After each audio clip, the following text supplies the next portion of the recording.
お邪魔します。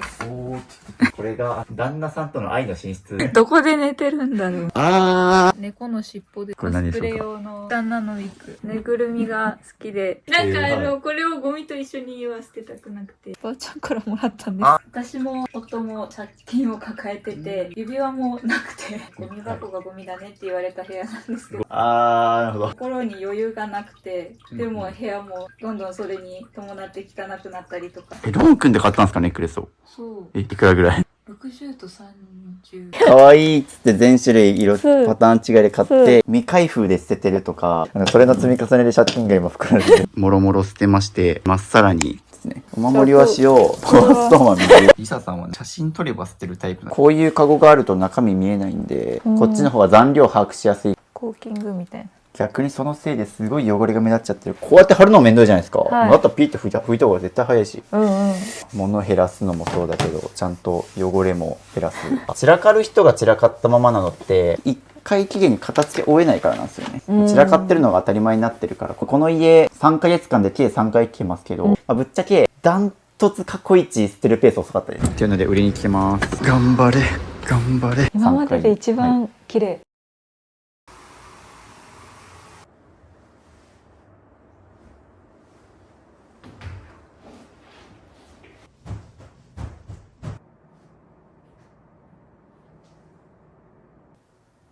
今日も物を減らしていくんですけども、今回は過去一長いです。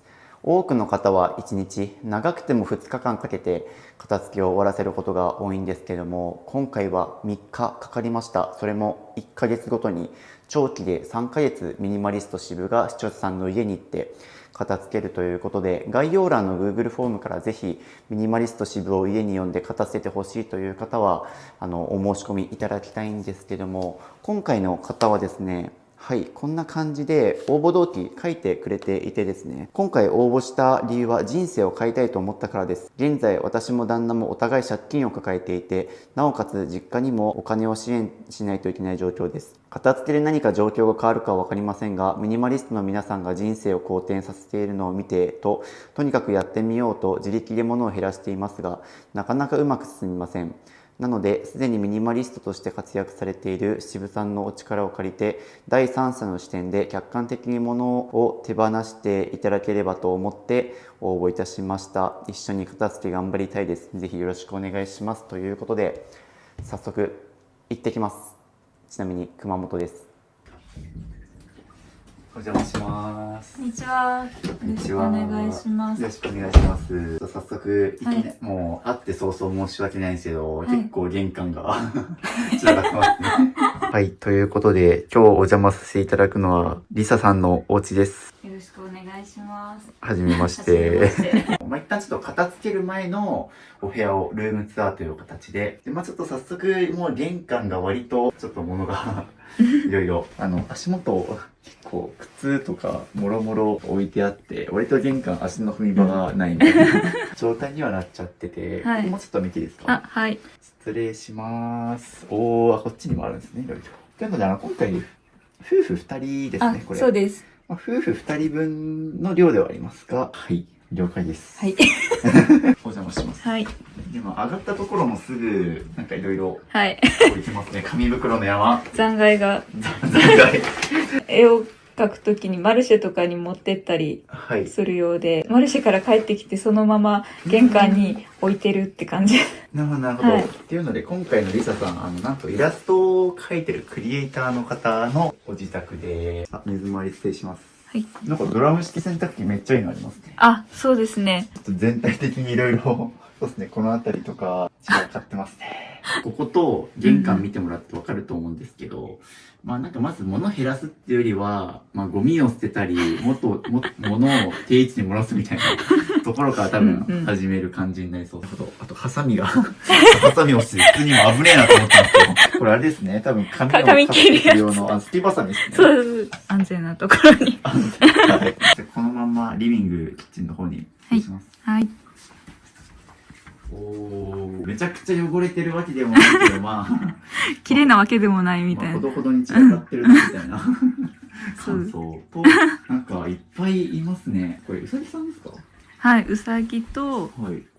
ハムスターとここに、ああ、これね、なんかはい、水の音がすごい気持ちいいですけど。魚がいます。あとこれ。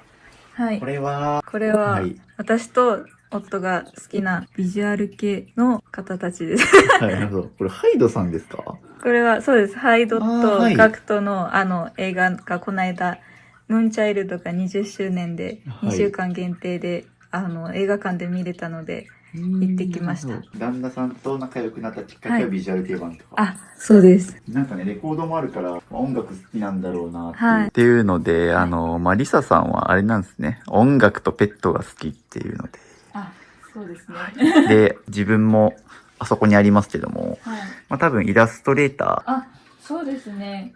絵描いたり、これはドライフラワーと組み合わせて、はいお部屋にこう飾れるようなー。はい。ものを作ったりしてるので、うんうんイラストってくくりだけではないので、そんな感じで飾れるようああ、なかわいい。のを作ったりもしてます。なるほど、はいっていうので結構ここ見るだけでもリサさんのね、好きなものがすごい一発で分かったんで、それで言うと、今回の片付けの目標は、こういうリサさんの大好きな趣味のものとかペットのものであるとか、創作に使ってるものをもっと大事にできるような空間そうですね。がいいかな。はいやっぱちょっとところどころ散らかってたりとかもそうなんですけど、特にこっちですかね。はい。はい普段ここで寝てらっしゃるそうですかね。はい。なんか、本当には映すのをためらう。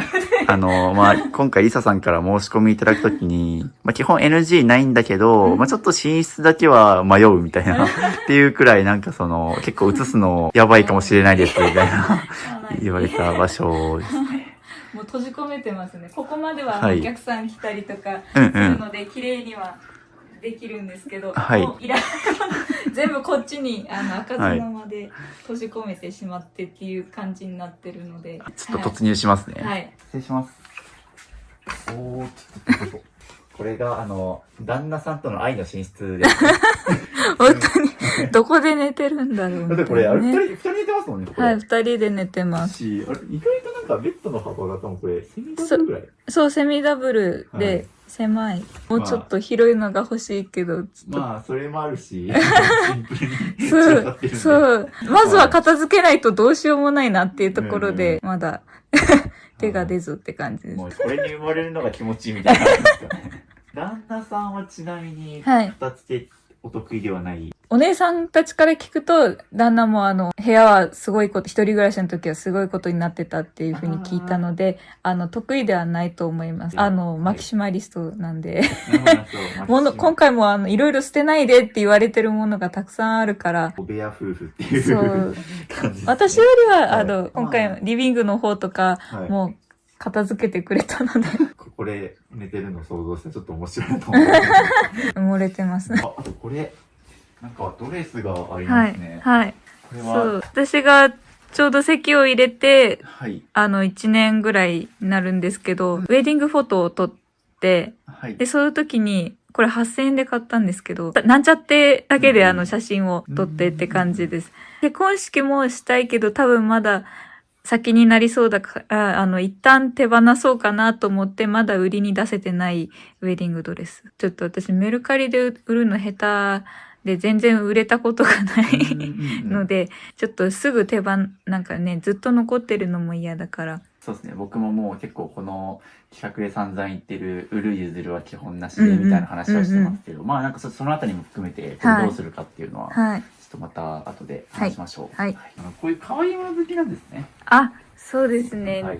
ぬいぐるみが好きで、これは絶対手放したくない。うん一応ここに収まる分だけ買おうっていうので決めて、だいぶこれでも減らした方ああ、なるほど、なるほど。はいじゃあ一応収納量のマイルールは決めた上で残してるです。。そうです、そうです。じゃあもう私はこれ渋さんに何言われても絶対手放さないからなっていうやつはいですね。もうこの子たちは守るみたいな。そうそれが決まってるのであれば、うんうん別に僕も無理に減らせとは言わないので、はいそれ以外のものを徹底的に減らそうねっていうはい。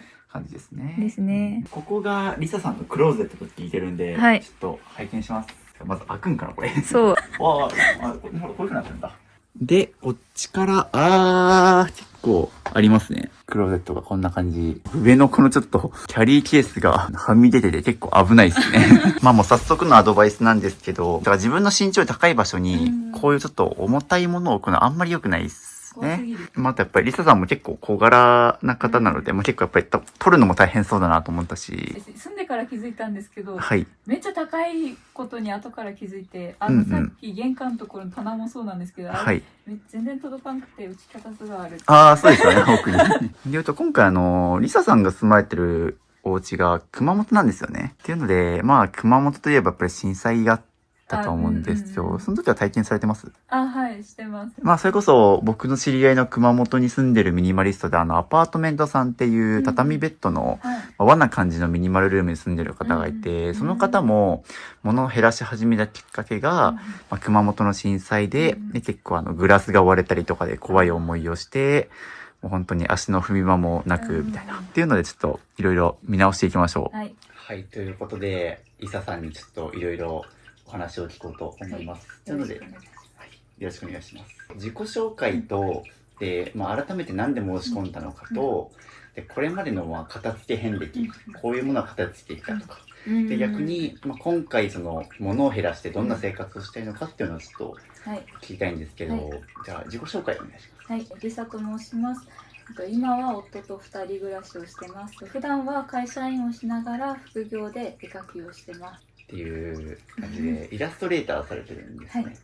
なるほど。いや、なんか事前にインスタグラムをちょっと見せてもらって見てたんですけど、すごい素敵なイラストで、全然ね、お金取って販売できるじゃんっていうくらい綺麗なので、ぜひ概要欄にリサさんのインスタグラム、SNS のアカウントを貼ってるんで、ちょっと見てほしいです。はい。会社員しながらだと結構やっぱり、仕事終わった後とか隙間時間で活動してると思うんですけど、ってなるとやっぱり普段家事をしないといけないとか、なかなか時間取るのも、ね、難しいと思うんですけど、できるだけ今回物を減らして、そういう探し物とか、家事を時短できるようになったら、もっとイラストの方も集中できると思うので、本当そうですね。頑張ってほしいです。で、今回ちょっと改めて何で申し込んだのかお聞きしていいですか？今回今の生活をちょっと一旦リセットしたくて申し込みました。1年が経つんですけど、もう指輪もなくてなくてっていうのは変えてない。変えてないってことですね。なるほど。そう、変えてなくて、結婚式もできてなくて、ずっとお金のこと頭ぐるぐるしてちょっと心に余裕がなくて、でも部屋もどんどんそれに伴って汚くなったりとかするので、もう絵とかもう集中して描けないっていう悪循環になってるので、もう今日部屋だけでもまず一旦きれいにリセットして、この負のループをストップできたらなと思って申し込みをさせていただきました。深刻な悩みですね。でも正直言うと生活見直したり、例えば物減らして無駄遣いしないとかもそうなんですけど、例えばなんかスマホの通信キャリアとか何使ってます？ Y モバイル。じゃあちゃんと。旦那も最近同じのに変えて家族割とか聞くようにして。かなり渋ってたんですけど、買えるよって言って結構半ば強引に買えて最初やっぱり三大キャリアとかですごい毎月8000とか1万とか、そう1万6000ぐらいだなので、固定費の部分は見直してたりとかするし、それでさっき旦那さんが26万くらいって言ってたから、で結構返済遅れて、26万ってでも別にそんな毎月払わないといけない額って1万とか2万くらいですか？3万くらい3万くらい払って、じゃあもともとは結構もっと借金あったんだ。そうですね、だいぶ減らした。なくなったやつも完済したやつもあって、ショッピングローンとか私がしてたから、そうそう、それもまとめて返した分もあったりして、消費者金融が123と、あとクレジットの分割と、私が、資格を取るために学校通ったので、その残債が残ってるのと、化粧品のやつの分割のがある感じです。多重債務ってやつですね。とはいえそんなめちゃくちゃ人生潰れるほどの額ではないからこそ、多分こういう無駄な買い物とか、家が片付いてなくて買わなくていいものを無駄に、例えばまだ残ってるのに同じもの買っちゃうとかないですか？たまにある。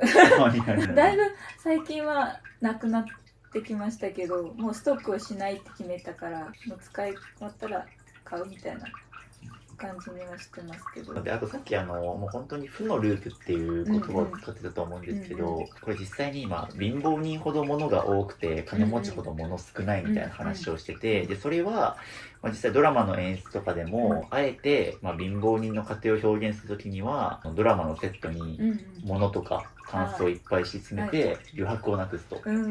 で逆にお金持ちを表現するときは物を少なくして余裕を表現するみたいな。実際僕も家庭が自己破産、実家が自己破産してるんですけど、自己破産した時もやっぱり家がすごい大部屋になって散らかって、で逆に裕福だった時は、家ちゃんと片付けされてたから家も綺麗でみたいな。でなんでこの負のループが起こるかっていうと、まずお金に余裕がありません。でストレスが溜まります。で溜まったストレスを発散するために多分買い物とかをしちゃってるんですよね。ストレス発散に買い物して物が増えます。でもまた物が増えて、今度は片付けとか整理しないといけない。けど、やっぱ普段仕事もしないといけないし、ストレスも溜まってるしっていうので、なかなか片付ける余裕がなくなってきます。で、またストレス溜まってまた物買って、また、物増えて、で、またストレス溜まってまた買って片付ける余裕がなくなって、どんどんゴミが溜まっていくみたいな。っていうのをなんか貧乏人の負のループって呼んでるんですけど、確かに。例えばそんな感じだったんですよね。その結果は結構ショッピングローンみたいな、さっき話してましたけど。ショッピングローンは、私が社会人になってすぐ20代前半の時に、なんか先輩から紹介されたところで、個性心理学、なんか動物占いみたいなところの、勉強できるみたいなのを紹介されて、それにハマって、でそれを勉強するためのお金とジュエリーの取り扱いもしてたから、なんかいいように言われてそう勧誘ではないけど、素敵な女性になるためにこれを先に身につけて頑張るぞってモチベーションになんかしたらいいじゃないみたいな感じのことを言われて、興味もないジュエリーをローン組んで買ったっていうツボ壊されたみたいな感じですか。だから今もうそれのローン返済は終わったんですけど、嫌な思い出しかないですよね。その借金をやっと返したみたいな思い出しかないから、指輪は質屋に入れて30万ぐらいで買ったのに4万で買ってもらったっていう、もったいなかったなって感じです。あれですよね、多分若い頃だから、これ投資になるよって貯金すればいいのにねとか、もっと別のことにね、ちょっとお金使えるかと思います。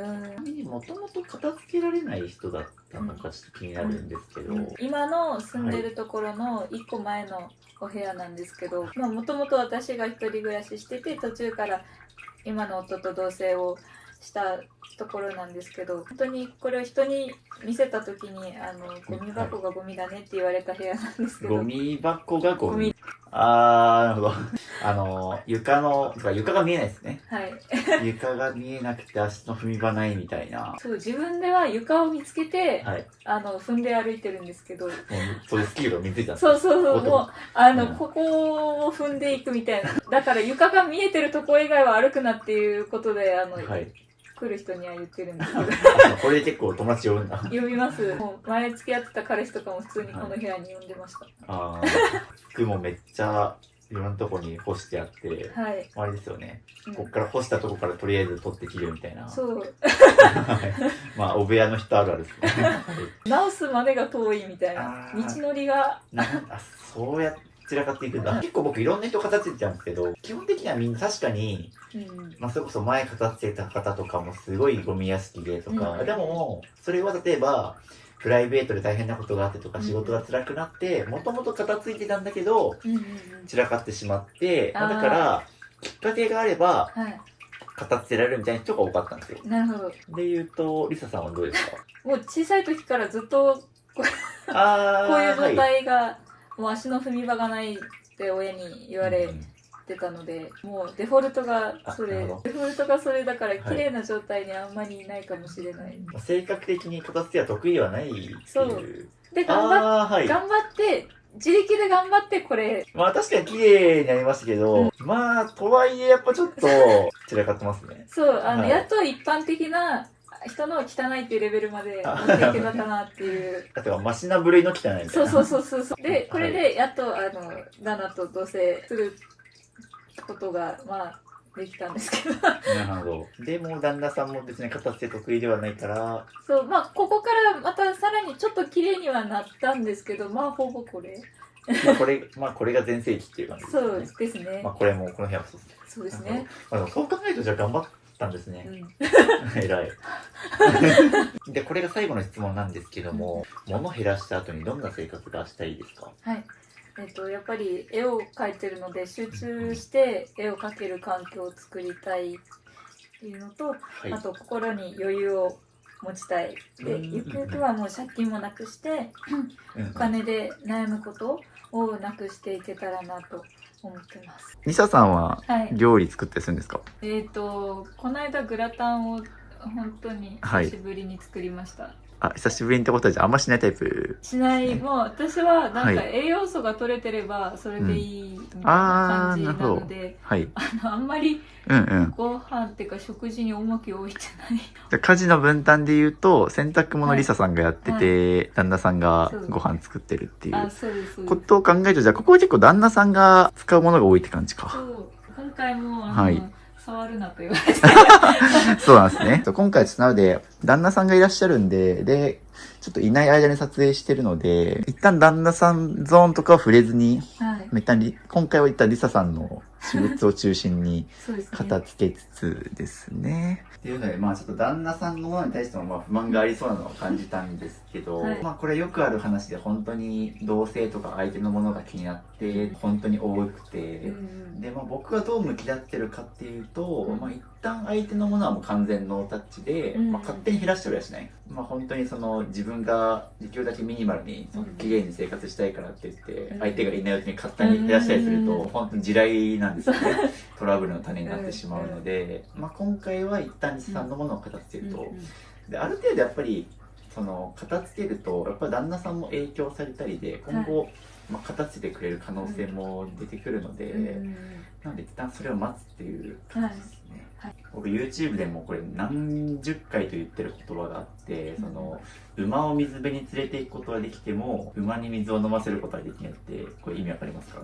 なんか、その馬の意思をこっちでどうにかしようとすることはできないとか、そういうことはいまあ、要はなんか僕のエピソードなんですけど、まあ僕の母親も全然もう片付けないタイプで、でも今結構僕に影響されて物減らしたり、そのメルカリ使うようになったんですけど、なんかそれは僕が別に強制したわけではなくて、まあ、僕がミニマリストな生活をしたりとか、まあ、当時実家に一緒に暮らしてたので、まあ僕が個人で勝手に片付けてたら、まあ、母親もそれを見て影響されて物を減らすようにっていうので、まあ、要は馬を水辺に連れていくっていうのは、自分が片付けて、でその様子を相手に見せて影響することができる、引っ張ってくることができるんだけど、その水を飲むかっていうのは本当に相手次第だから、まあ、要は運もあるんですけど、なるほど。まあ、それはもう相手の価値観タイミングとか、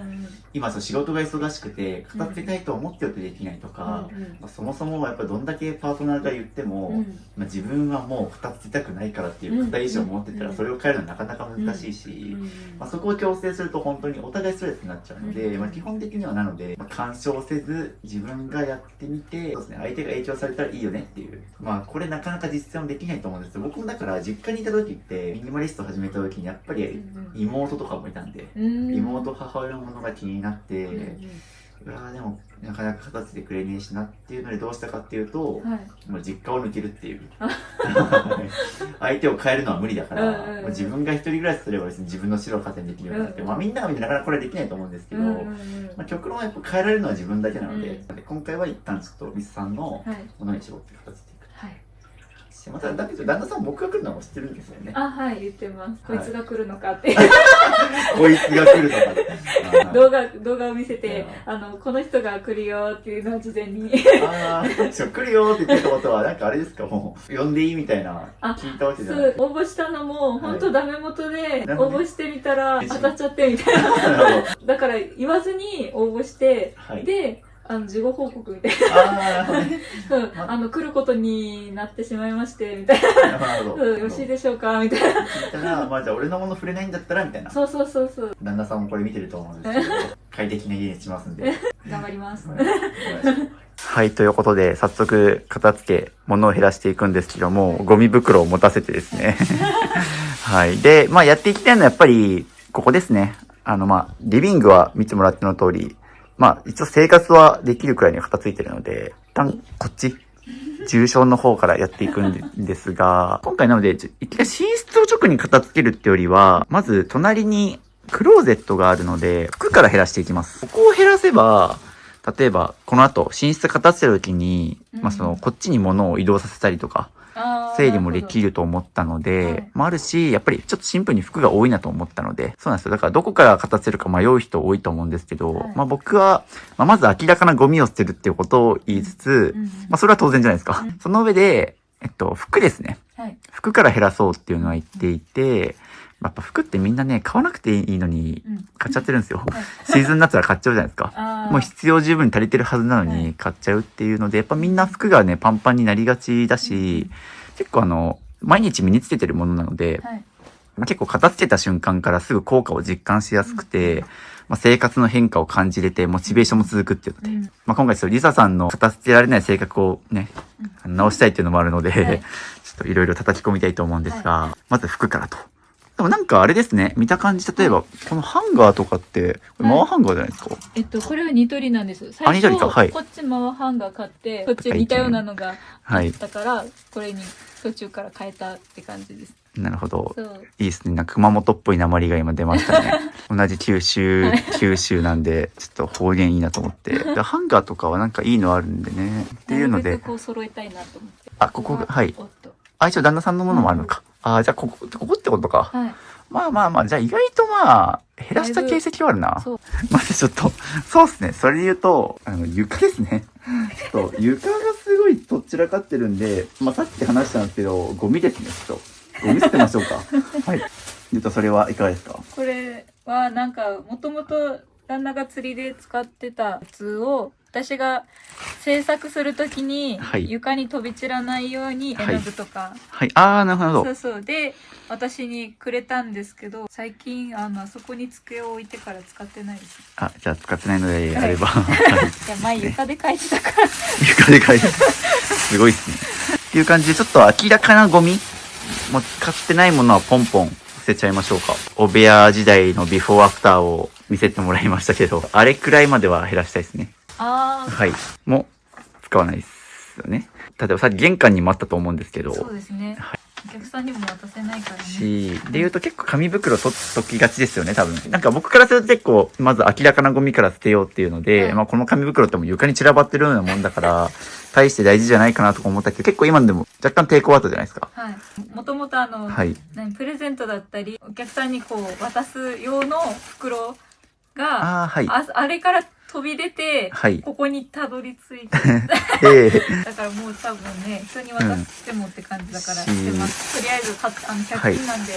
これ買ったやつなんですね、ちゃんともらったやつがね。一旦捨てましょう。それは猫の尻尾ですね。これ何でしょうか。コスプレ用の。コスプレの趣味もあるんですね。多趣味ですね、なんか。でもちょっとこれ挟む力が弱いから捨てます。これウィッグ。なんかね、さっき、リビングにもウィッグがあって、そう。気になってて、あえて突っ込まなかったんですけど。使ってないですね。そう、使いたくて、去年は一応イベントは出たんですけど、今年はまだ出れてなくて。使う予定は、じゃあ1年内に使う予定ありますか？使いたい。じゃあ1年使わなかったら捨てます。なんか基本的に、一応僕の指標としては、いるかどうかで迷ったら、捨てる。絶対いるって言えないものに関しては捨てるっていうのが、僕の方針で、なんでかっていうと、明らかに必要なものって人間迷わないんですよ。言ってましたね。例えば、スマホ捨てようって迷わないじゃないですか。とか多分今着てる服も結構お気に入りじゃないですか。そうですね。だって今日初めてこんな YouTube に映るから、それなりにおしゃれはしてると思うんですよ。人前に出るしね。っていう意味では多分この服は明らかにいるから、絶対捨てないって言うと思うんですね。っていうように、人間明らかに必要なものは迷わないので、手に取った時にちょっとでも迷ったりとか、残そうってこう、思えないものに関してはいらないんじゃないかって。例えば、しばらく使ってないとか、はい持っててテンションが上がらないとか、セールにつられて買ったとか、うんうんなんかいろんな理由はあると思うんですけど、その迷うってことは何かしら違和感を持ってるはいはい。ってことなので、いらない可能性があるという考えのもとをちょっと選んでほしいですね、いろいろ。はい。そうですね。もう一回規定消化してやりたかったけど。はいちょっと保留。保留しますね。じゃあ一旦了解です。もう一回考えていいですかはい、もう一回考えますね。はい、すいません了解です。っていう感じでどんどんいきますが、またなんかコスプレ系ができましたね。これ旦那のウィッグ。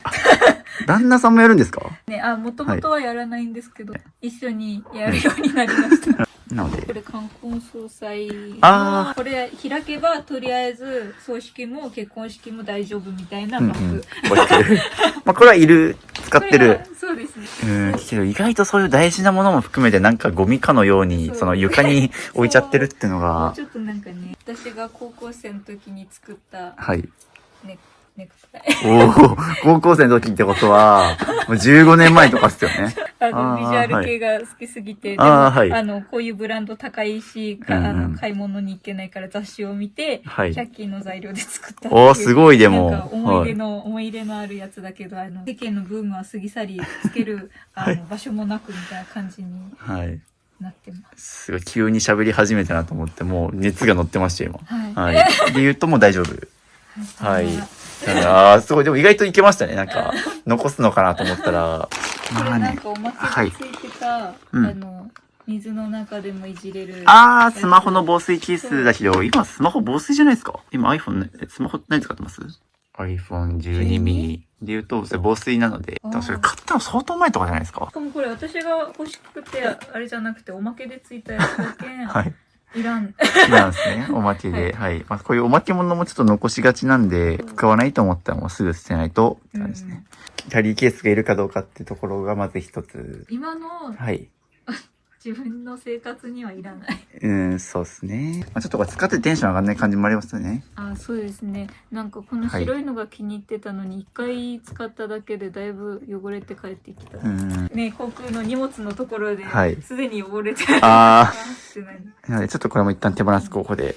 もう旦那さんのやつ以外上全部開きましたね。っていうとちょっとまあ床にどうですなんかこれも上に置きますかね、もうこの際に。そんな前に使うものでもないですもんね。ですね。まあ、これだったら軽いし、上に置いといても。はい。さっき、キャリーケース減らすだけで、だいぶスッキリしたし、ね、大事なコスプレ類もここに置けて、衣類もここでしょ？下も、すごい開いたから、どうでしょうか？もうコスプレのこれどこにやろうって思って、いつもあっち行ったりこっち行ったりしてたけど、よかった、定位置ができて。で、あそこだったらなくさないですよね。そうなんですよ。定位置ができてっておっしゃったんですけど、まさに使うものはちゃんと住所ができるんですよね。で言うと服は結構減らしたって話は聞いたんですけども、どうですか？割とスタメンだけ残ってるって感じですか？そうですね。はい。まあ割と確かに少ないな。数えてみますけど、まあ今着てる2着合わせても、2、3、17、18、19、まあ20着以下くらいなんで、確かにまあ正直少ないし、まあぶっちゃけここからなんか無理に減らせって言わなくてもいいかなとは思ってます、僕も。そうですね。でも、着てないやつとかも出てはきてます。あります？辺とか。なんか他に衣装ケースでなんか詰めてるとかないですかも？なんか直近で着てるやつもずっとあっちに置いてあるんですよ。なるほど。そう。じゃあまだあるんだ。若干、でもそんなになくて、休みの日に着てるのとかも大体最近これだし、仕事用の服も2着しかないし、っていうのがあそこの洗面台のところにある感じ。これはどうでしょうか？なんかセンスのいい人に勧められて買ったんですけど、着てない。最後に来たのは3年前。3年前ですね。まさにまあ、センスのいい人に勧められてっていう、まあ要は、自分が欲しいから買ったってよりは、人の勧めで買ったと思うんですけど、まあ結果失敗してて、っていうので、まあなんかちょっとこっからは、さっきまで明らかにいらないものをポンポン捨てたからよかったんですけど、まあこっから先ちょっと捨てるときに、なんで捨てることになったのかっていうのを考えてほしくて、いらないものから自分の価値観とか分かってくるんですよ。なるほど。はい。例えば、まあ僕で言うとよくあるとなんかセールにつられて安くて買ってしまって、まあここの底から欲しいものではなかったとか、例えば着回しがしづらかった。自分はなんかモノトーンの服が好きなのに、なんか蛍光色買ってしまったとか、まあ人それぞれで捨てるからには何かしら理由があるので、パッと見残してるものは結構柄物の可愛い系の服が好きなのかなとか、これ多分パッと見たらまあわかるんですよね、これは。逆に言うと、捨てる時には絶対失敗の理由があるんですよね。今回は人のおすすめで買ったっていう。人の勧めで買ってで、でその時はその全身にコーデにこれが合ってたからいいわと思って買ったんですけど、はいだんだんなんか持ってる服とうんうん。これが合わなくなってきて、はなんかそもそもトレンチコートがあんまり好きじゃない。なるほどね。あんまそういう綺麗めな服好きじゃ、そうですよね。こんなのが触り心地とか。ああ、モフモフ可愛いみたいな。で言うと多分綺麗めな服はあんまり好きじゃないんですよね。そうですそうです。だからもう逆に言うとこういうのってなんかザ・ミニマリストの人が好きそうなシンプルなものではあるし、着回しやすそうだなと思ったけど、マリサさんにとってはあんまり合うフィットしてる服ではないですよね。そうだそうなんですよ。なので今後はもうこういう服は買わないっていう人の勧めであっても。よ。そうですね。っていう感じで1個減らせましたね。はいちなみにこれ着た時のなんか写真ってありますか？あります。見てもいいですか？あります。はい。いいですよああ、かわいい。だからボブの時代があったんですね。はい。じゃあこれは大事に着てるんですね。すみません、お腹鳴っちゃって。はい、ちょっとバタバタ来ちゃって、食わずに来ちゃったんで。ああ、ごめんなさいそれは、すいません。お腹空きますね。断食です。はいっていうので、まあこれは大事なものと感じそうですね。また行きたい着たいですもやつんね。ではある。でもなんかこっから自分のやっぱ好み分かってきますよね。そうですね。さっきの綺麗めな服は似合わないとか、ここれ可愛いデザイン、柄物が好きとか。はい。まあ今後はなのでそういうものに絞って買っていくと、まあ無駄に捨てたりとか、もないかなと思います。ですね。いやでもめっちゃスッキリしましたね。はい。っていうので、まあ一旦クローゼットは片付け終わりってはいどうですか？いや、すっきりしてよかったです。なんとか僕も、まあ最悪寝れそう。頑張れば。で、ここですね。まあ今日。まあこことりあえずやることとしては、ゴミを減らします。はい。明らかにいらないものをちょっと手に取ってもらって、まずちょっと布団の上どうにかしましょうか。一旦。まあ今日もここで寝るわけですもんね。はい。それは、袋。袋っすね。そうなんですよ。チンプレスはゴミが散らかってるので、まあそういうものからどんどん減らしていきましょう。それは。これも、さっきの缶バッグと一緒で、グッズ化したやつ。自分の。はい。でもめちゃくちゃしわくちゃですけど。はいはい。ごめんなさい。はい。まあ、逆に言うと、しわくちゃになるくらい雑に扱ってるから、そんな大事なものではないんですよ。おー、てか。ちょっとだいぶグロいんですけど、ちょっと毛が、そうですね。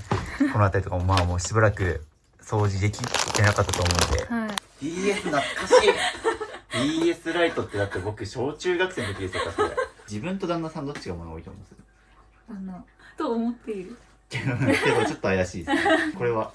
これ、今年のハロウィンの時に、マルシェに置くようで買いました。今後の使う予定は。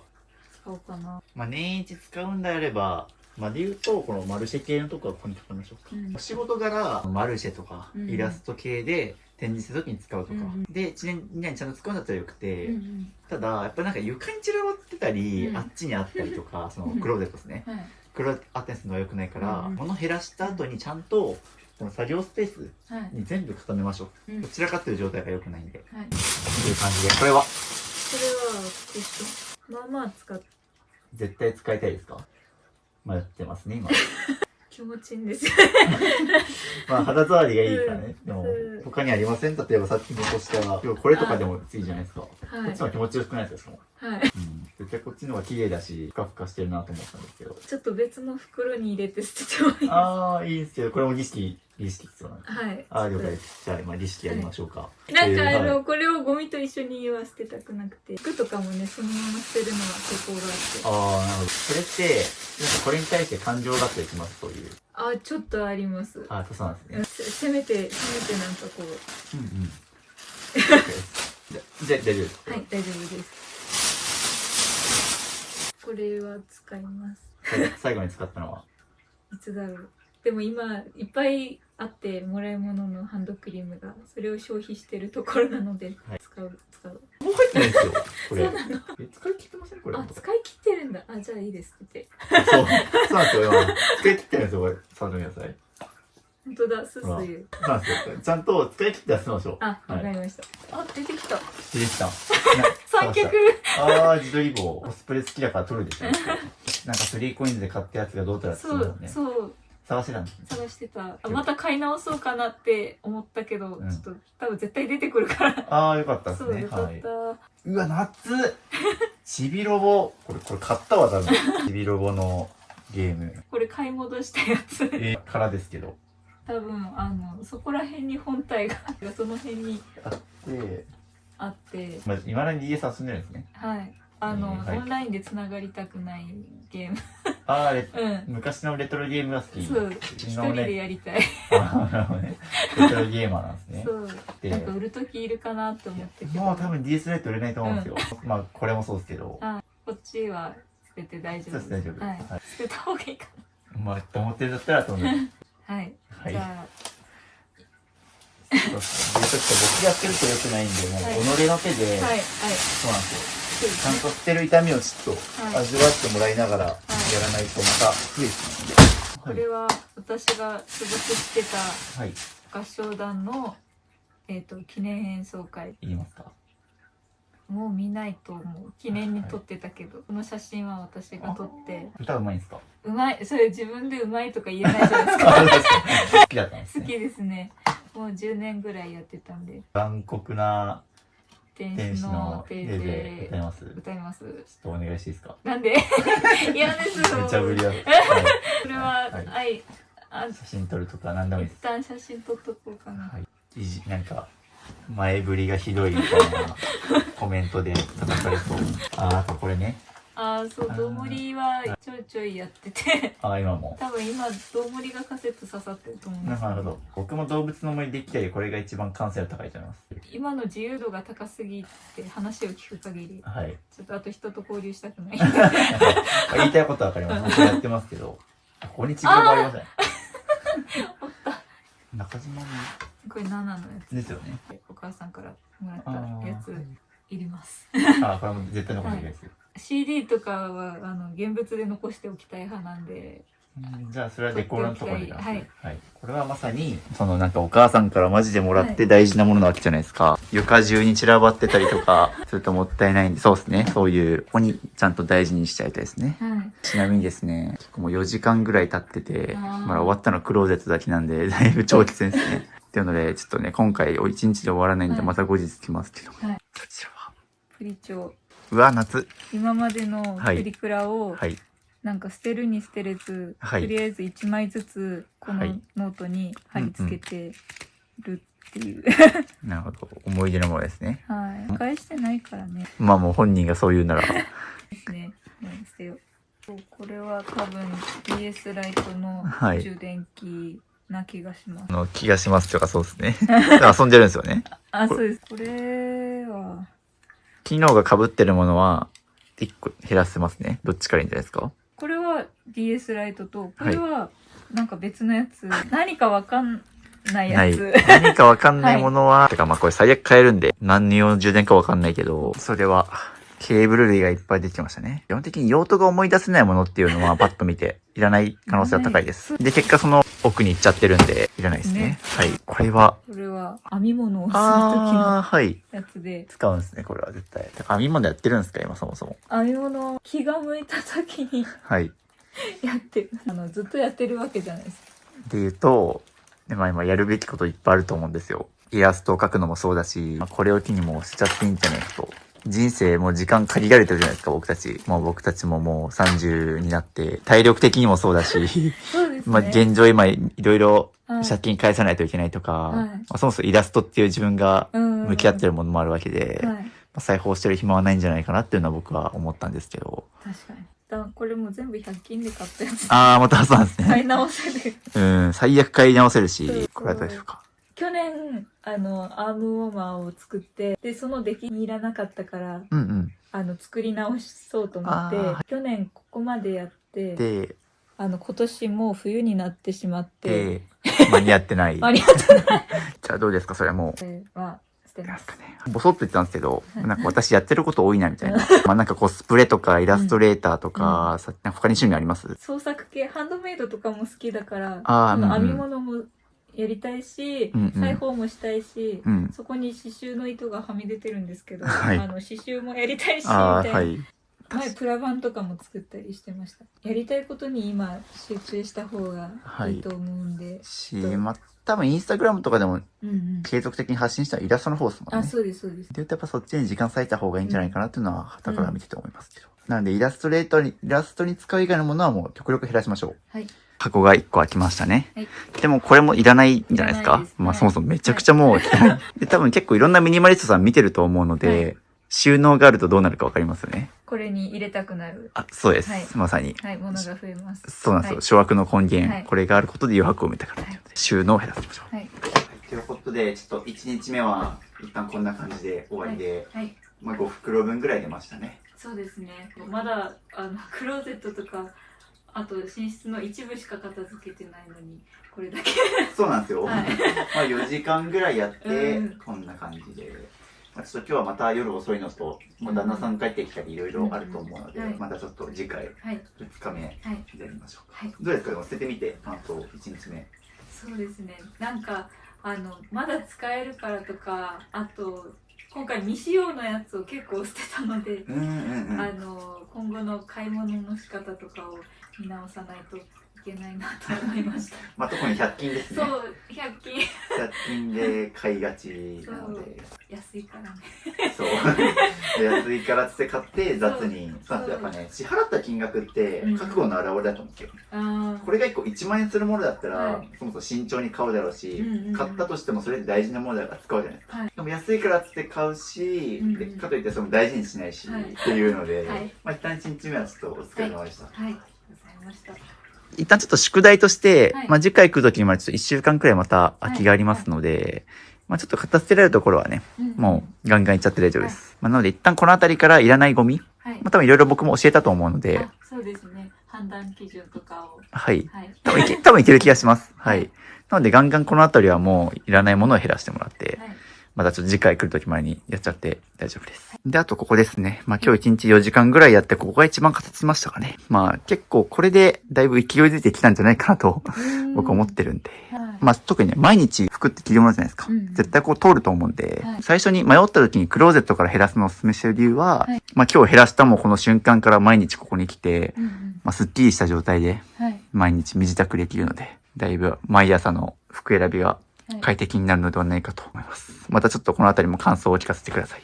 では一日お疲れ様でした。はい。お疲れ様でした。ありがとうございます。お邪魔します。おはようございます。お願いします。おはようございます。2日目です。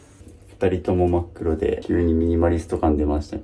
ですね。服装はミニマルになったけど、部屋はどうですか？うん。ちょっと怪しい。2日目。まあ、あんま変わってねえな。ここはそんな、っていうので、こっち。まあ、寝室、若干、片付いたかな。でも、この辺りとかはなんか、まこの間、はいここにはい。こうあったやつをはいちょっと片付けました。ここら辺は、床が少し見えるようになって、はい少し片付けた形跡は感じますが、まだまだお部屋の部類なので、はい頑張ります。はい。あ、うさぎちゃんと見たの初めてな気が。あれ、怒ってるよ。怒ってるごめんね、なんか。名前何でしたっけ？ちゃちゃ丸です。あ、ちょちゃ丸だ。はい、ということで、2日目なんですけど、特にここ書類本とかも固まってるんで、はい。ここを減らして、はい。で、浮いたスペースに床に散らばってるものをまた整理して入れる。ここに収めるっていうのを目標にしましょう。はい。いや、どこに直したらいいのかわかんないやつが床に置いてある。あ、そうですよね。そう。まあ、あの辺りとか。なんか、うん梱包資材とか直すところがなくて。そう、でもね、もう収納は十分にあるから、書類見ていきますかね。はい本で言うと、もう明らかにいらないなっていう、読んでないとか今後も見返さない本があれば、万が一手放しても、はい。また買い戻せるものなので、あブックオフみたいなとことか行ったら安く買えたりもするし、はいどうですか？なんかこの辺りちょっと見渡してみて、あ。はい。しばらく読んでないもの、本結構好きですか？本は好きです。結構資料用とかで絵描く時の参考とかで買ったりとか、だいぶこの辺も毎度見返したりうんいらないやつとかは売ったりとかうんうんし。て、定期的に見直しはしてるんですけど、じゃあ基準はじゃあ1年にしますかね。1年以1年内以内にに読み返してるもの、もうそれ以上2年3年読み返してないみたいなもの多分あると思うんで、あなさそうですか？うんうん。じゃあ結構もう本当にここにある本結構厳選しただいぶ減らした。棚2つあるじゃないですか。はい。片方に収めましょうか。ですね。まあ、上とかにもはみ出てるんで一部、はいあの辺りね、うんキャパを決めてその範囲内で今後買うときはうんうん1個買ったら1個減らすみたいうんうんう。なん感じにできるのが理想なので、一旦そんな感じではい。絶対いるものはもう戻してもらって、よし。この辺は資料系が多い。まあわかります。なんかデザイン系の本ってやっぱ手元にこうね、そうイラストレーターされてるからパラパラめくってそこからインスピレーションを得るみたいな、あると思うんですけど。おお、ココさんいいですね。まあちょいちょいできましたね。まあ高さが近いものはできるだけ固める。これはうんうん、勉強したの、勉強頑張ったっていう思いですかね。フェイシャルの資格も持ってて、教材も捨てたんですけど、もう大事なとこだけ書き出してはい。るノート、でも別にその資格を今生かそうとはしていないので捨てていいかなって思ってます。おお、そうそう。まああとこれ見せてよかったらここ見てもいいですか。あ、どうぞどうぞ。すごいね、リサさん本当に勉強熱心で綺麗になって自信を持ってもらうとか、お客さんにどうやったら自信を持ってもらえるかみたいなのをちゃんと書いて向上心を感じますね。もういらないいらない。あお、これなんですか。自分のはいアルバムなんですけど、合唱やってて歌のイメージをなんか写真撮ってもらったんですよ。そう見てないし、なんかせっかく撮ってもらったしなみたいなので撮ってたんだけど、はい、別にそんなにも欲しいわけないうもうそれをそうですね、物語ってる、もう写真撮ってするとかもしなくて大丈夫ですか。例えばこれのデータは別にあるとか、ない。あ、写真撮っとこうかな。お気に入りのページとかだけあればそれだけ残すとか。別になんか僕は基本的に思い出のものって、はい、まあなんか一回その手放しちゃったら買い戻しとかできないので、うんうん、一応最後に後回しにはするんですけど、はい、まあその上ではい、最悪写真撮っとけば見返せるよねみたいな、確かにいうので言うと、まあもう別になんかもう全然見返さないしいいやって感じだったら写真も撮らなくていいし、一通り見ていいですか。はいあ、いいです。そうですね。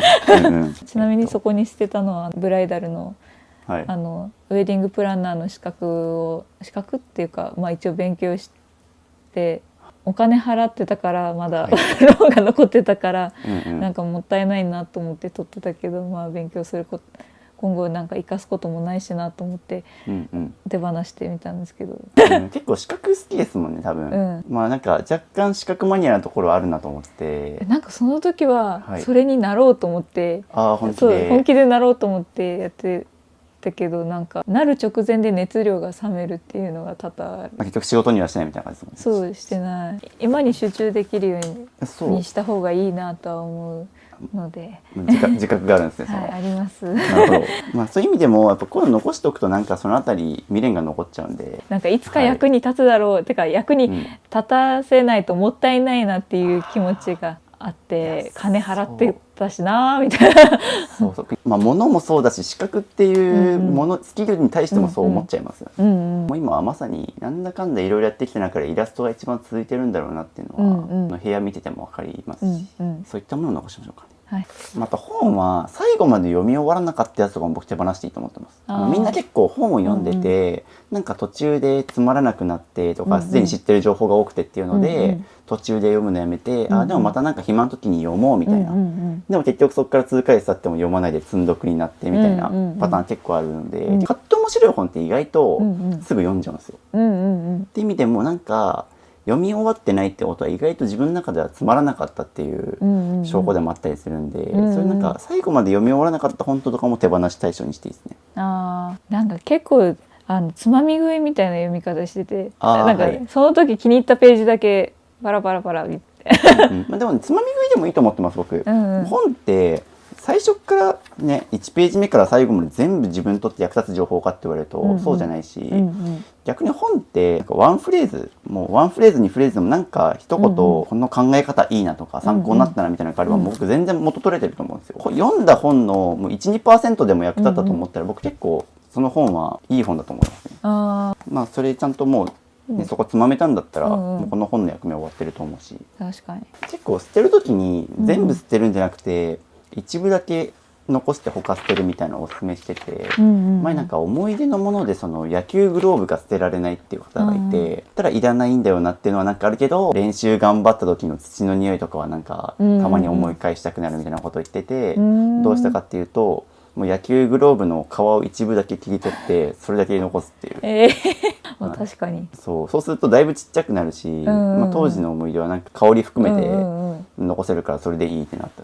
そういう手放し方もあるんですね。ピンポイントでちょっと残して小さくするみたいな。ここでちょっとバッサリいっちゃいましょう。うわいやもうなんか結構そのまま残し、コレクター癖があるというか綺麗なまま取っておきたいみたいなのがあるので、単品でね、これはいらないって分かっててもなんかそのちょっと傷つってるのが嫌みたいな。そうすごいね、勇気いる。勇気ですよね。結構物減らしててあるあるなのがやっぱね、高齢者の人ほど物捨てられないんですよ。年齢重ねれば重ねるほど、ね、これ長年残してきたものだからっていうように、もうそれがなんか必要だからとか好きだからとか理由じゃなくて、長年残してきたものだからっていう理由に変わっちゃうから、そうなると一番捨てづらい。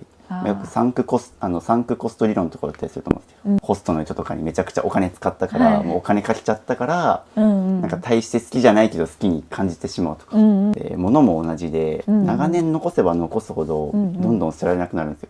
なるほど。もうこんだけ時間とお金をかけたんだからこれには価値があるんだろうっていう勘違いをしてしまうってことですね。もう本当にそうです、おっしゃる通り。だからね、結構ね、いけると思ったら早めに捨てた方がいいです。ですね。今のところこの片付け企画やってきて、女性は100発100中でマスキングテープをみんな収集しててで結構減らしてったんですけど、初めて実用的に使ってるとこ見ました。いやなんかね、マスキングテープ可愛いで買ってその後何に使うって言われたら何にも使うとこないんですけど、しかもこれ別にマスキングテープである必要はないですもんね。普通のセロハンとかでもよかったりするから。そうこの柄にね惹かれて買っちゃうね、値段も安いからつい買っちゃう。そうおーすごいっていうので、本をちょっとカットしてですね、だいぶ薄くなりましたよね。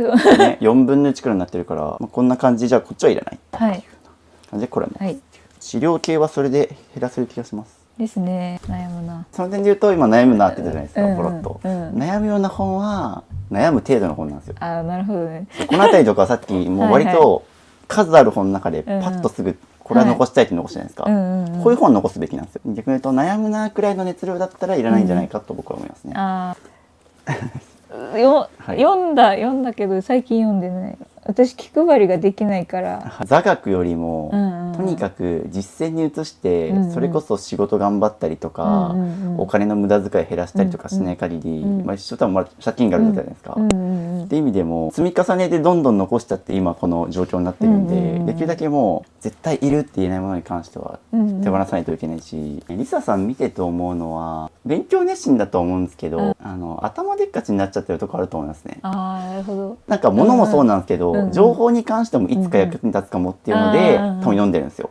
今必要だからっていうのじゃないそうなんですよ。例えば本って結構僕読むタイミング大事だと思ってて、もう本当に裁縫にはまってるタイミングで、ね、もっと詳しくなりたいと思って裁縫の本読むとか、なんか病気した時にその健康に関する本読むとか、今必要な知識だから取り入れるっていうのが大事だと思うんですけど、なんかいつか使えそうっていうのでなんとなく暇な時に読んでみたいなのって、あんまね役に立たない。一番いいのはだから実践しながら学んでってそこで必要になったら読むっていうような風にしないと、多分ねなんかいつか使えるかもで結構物も情報も残しちゃってる。でそのために結局今この家賃かかったわけですよ。まあ、たった一冊の本かもしれないですけど、これが積み重なってこの広いスペースが必要になって、でそこにもお金管理コストかかってるっていう。今だけでもこんだけありますからね。そう結構結構できましたか言うて。これはそのやろうと思ってる結婚式場の方の名刺なんですけど、もう捨てていいんですかね。はい、僕名刺取ってないです。僕はもう、基本名刺ってもらっても、本当に気が合う人、仕事続きそうな人って、もうそこで LINE とか Facebook 交換するじゃないですか。もうつながりますもんね。ですよね。なんか紙の名刺っていらないんですよ。別に紙の名刺取っといたというそれでなんかお金が貯まるわけでもないし、なんか仕事につながって、知るための情報ですよね。その情報ももうすでに知ってるからいらないんですよ。っていうので名刺もいらない、捨てられない人の共通点はなんかいつか使えるかものこの時になったら使えるみたいなのめっちゃ考えるんですよ。なんか捨てない時とかすごいクリエイティブになっちゃうっていうあれでも使えそうこれに使えそうみたいなとか、さっきのなんか裁縫好きを持ったりするから、なんか有効活用当て布にしようとか、なんかそういう発想がいろいろ思いつくと思うんですけど、なんか捨てない理由を考え始めたらそれアウトですね。確かにっていう感じで右半分まんま開きましたね。このまんま上いきますね。ここの辺りがまだ、本だけじゃなくていろいろ散らかってますね。っていうと、基本的に片付けの考え方として、なんか場所別っていうよりは物別。例えば最初はクローゼットの服減らしたりとか、今この寝室っていうくくりでやってるってよりは本っていうくくりでやってたりするので、なんか場所別ってよりは本一気にまとめてやるみたいな。こういう感じで、いらない本を全部精査したらこんだけいらなくなって、右半分全部空いて、あっちだけに収まるようになったんで、すごい。もう本はあそこに収まる分だけはい。ですね。これはちゃんとお金出して買ったやつ。けどないですねねこのシワシワになっちゃう。しばしばにこのまま入れちゃいましょうか。もったいないけど。そうもったいないですけど教訓にしてくださいこれを。はい。そうなんですよ。もうこういう無駄買いはしないように。そうなんですよ。物を捨てるときに唯一できることは教訓にするってことですね。失敗の理由からはい今後同じ過ちを繰り返さないっていう。はい。ポチ袋ありますけどお年玉を渡す人とかいますか？いないです。この柄可愛すぎてはい。なんか全種類買ったんですけど100均だけどかわいいっつって全種類色そうパターン違いで買っそうて一回も開封しない。んかこういうのとかも、はい全部同じシリーズなんですけど、ダイソーで買って、まあ今後はそのさっきも言った可愛いでやっぱり、うんそれこそここら辺全部一回も開封してないじゃないですか。なんとか使おうと頑張ってああなんとか使おうってね。そうそでこれも買わなかったら、まあ、結果500円ぐらいありますからね。ですね。うわ、まあ買って満足しちゃってるって感じですもんね。ですね。消費が追いついてないそうそう。可愛いと思ってそれを消費しようと思っちゃダメですね。あーですね。うん使うで買ってないってことですかよらね。可愛いと思ってもいいんですけど、うんうんもう可愛い買うみたいな。そうそうそう。もう後先考えずに買うじゃないですか。そう。だから今だったら買わない。今そうそうですね。この時は多分ね、ん無駄金を使う余裕がああまだあった時。これじゃ結構数年前のものとかそうじゃあもう1年以内どころかもう数年使ってないみたいな。そうで言うともう全部いらないですね。そうあ、いらなかった。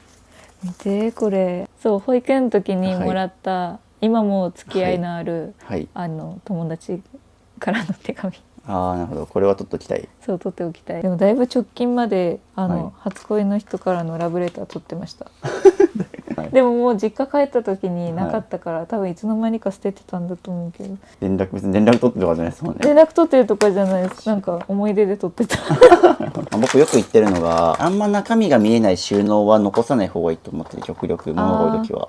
できたらこういうクリア系のやつの方がよくて残量把握できるから。確かに。なのでそれはもう一旦捨ててしまってここに収まる範囲にしましょうか。あ、じゃあこれも一旦全部出しますね。一旦出してはい。この辺りなんですけどこれどうですか？よく使うのは黒と白の糸で、こっちはあってもなくてもあったら便利そうっていうので。まあ、結局こういう定番の色しか使わないっていうんううん感じなんですね。うんうんっていう感じでいろいろまた分別していった結果、まあ、一箱これまた開いたんでこれもだいぶ使っただしな。これ玄関とかに置きます？ああ、そうですね。そうこの辺りに立ち鏡とかあるから、まあ、ここで見ながらやった方がよくないですか？だいたい服を合わせるのここではい合わせてるから。ですよね。家帰ってきたらここに置く。うんうん。これポスター飾りたいんですけど、これはもう絶対飾りたいですか？飾りたいなと思っているはい。ハイドのやつ。まあ貼るならもう今貼っちゃう。ああ、物置に眠らせるよりは使った方がいいんで。ですね。あ人ん家で初めてポスター貼るのを手伝ったかも。基本僕引き算のことをやるんで。あ、ですよね。はいいやもうなんかもうミニマリストの人にポスターもう捨てろとか言われるからまあ今回はあれですねどっちかというとそのミニマリストっぽい部屋作るってよりはあくまでやっぱいらないものをあ減らすっていうような趣旨なんでおーっていう感じでハイドが壁一面にやっぱにやけ朝起きてハイドみたいな、うん、よかった晴れてずっとゴミみたいに置いてあった。写真を撮ってあなるほど話します。取り方がガチなんだよな。あ、それなんか呪いのようになんかいろいろすごい初めて見たかも。おおこれすごいですね呪いが。あんま多分見せれない思ってることを全部書き出すやつをやってみたんですよ、朝活的な頭の中を空っぽにするためにああなるほどな書るほど。くみたいなのをやってみて続かなかったやつ。まあ、だいぶここからカラーですね。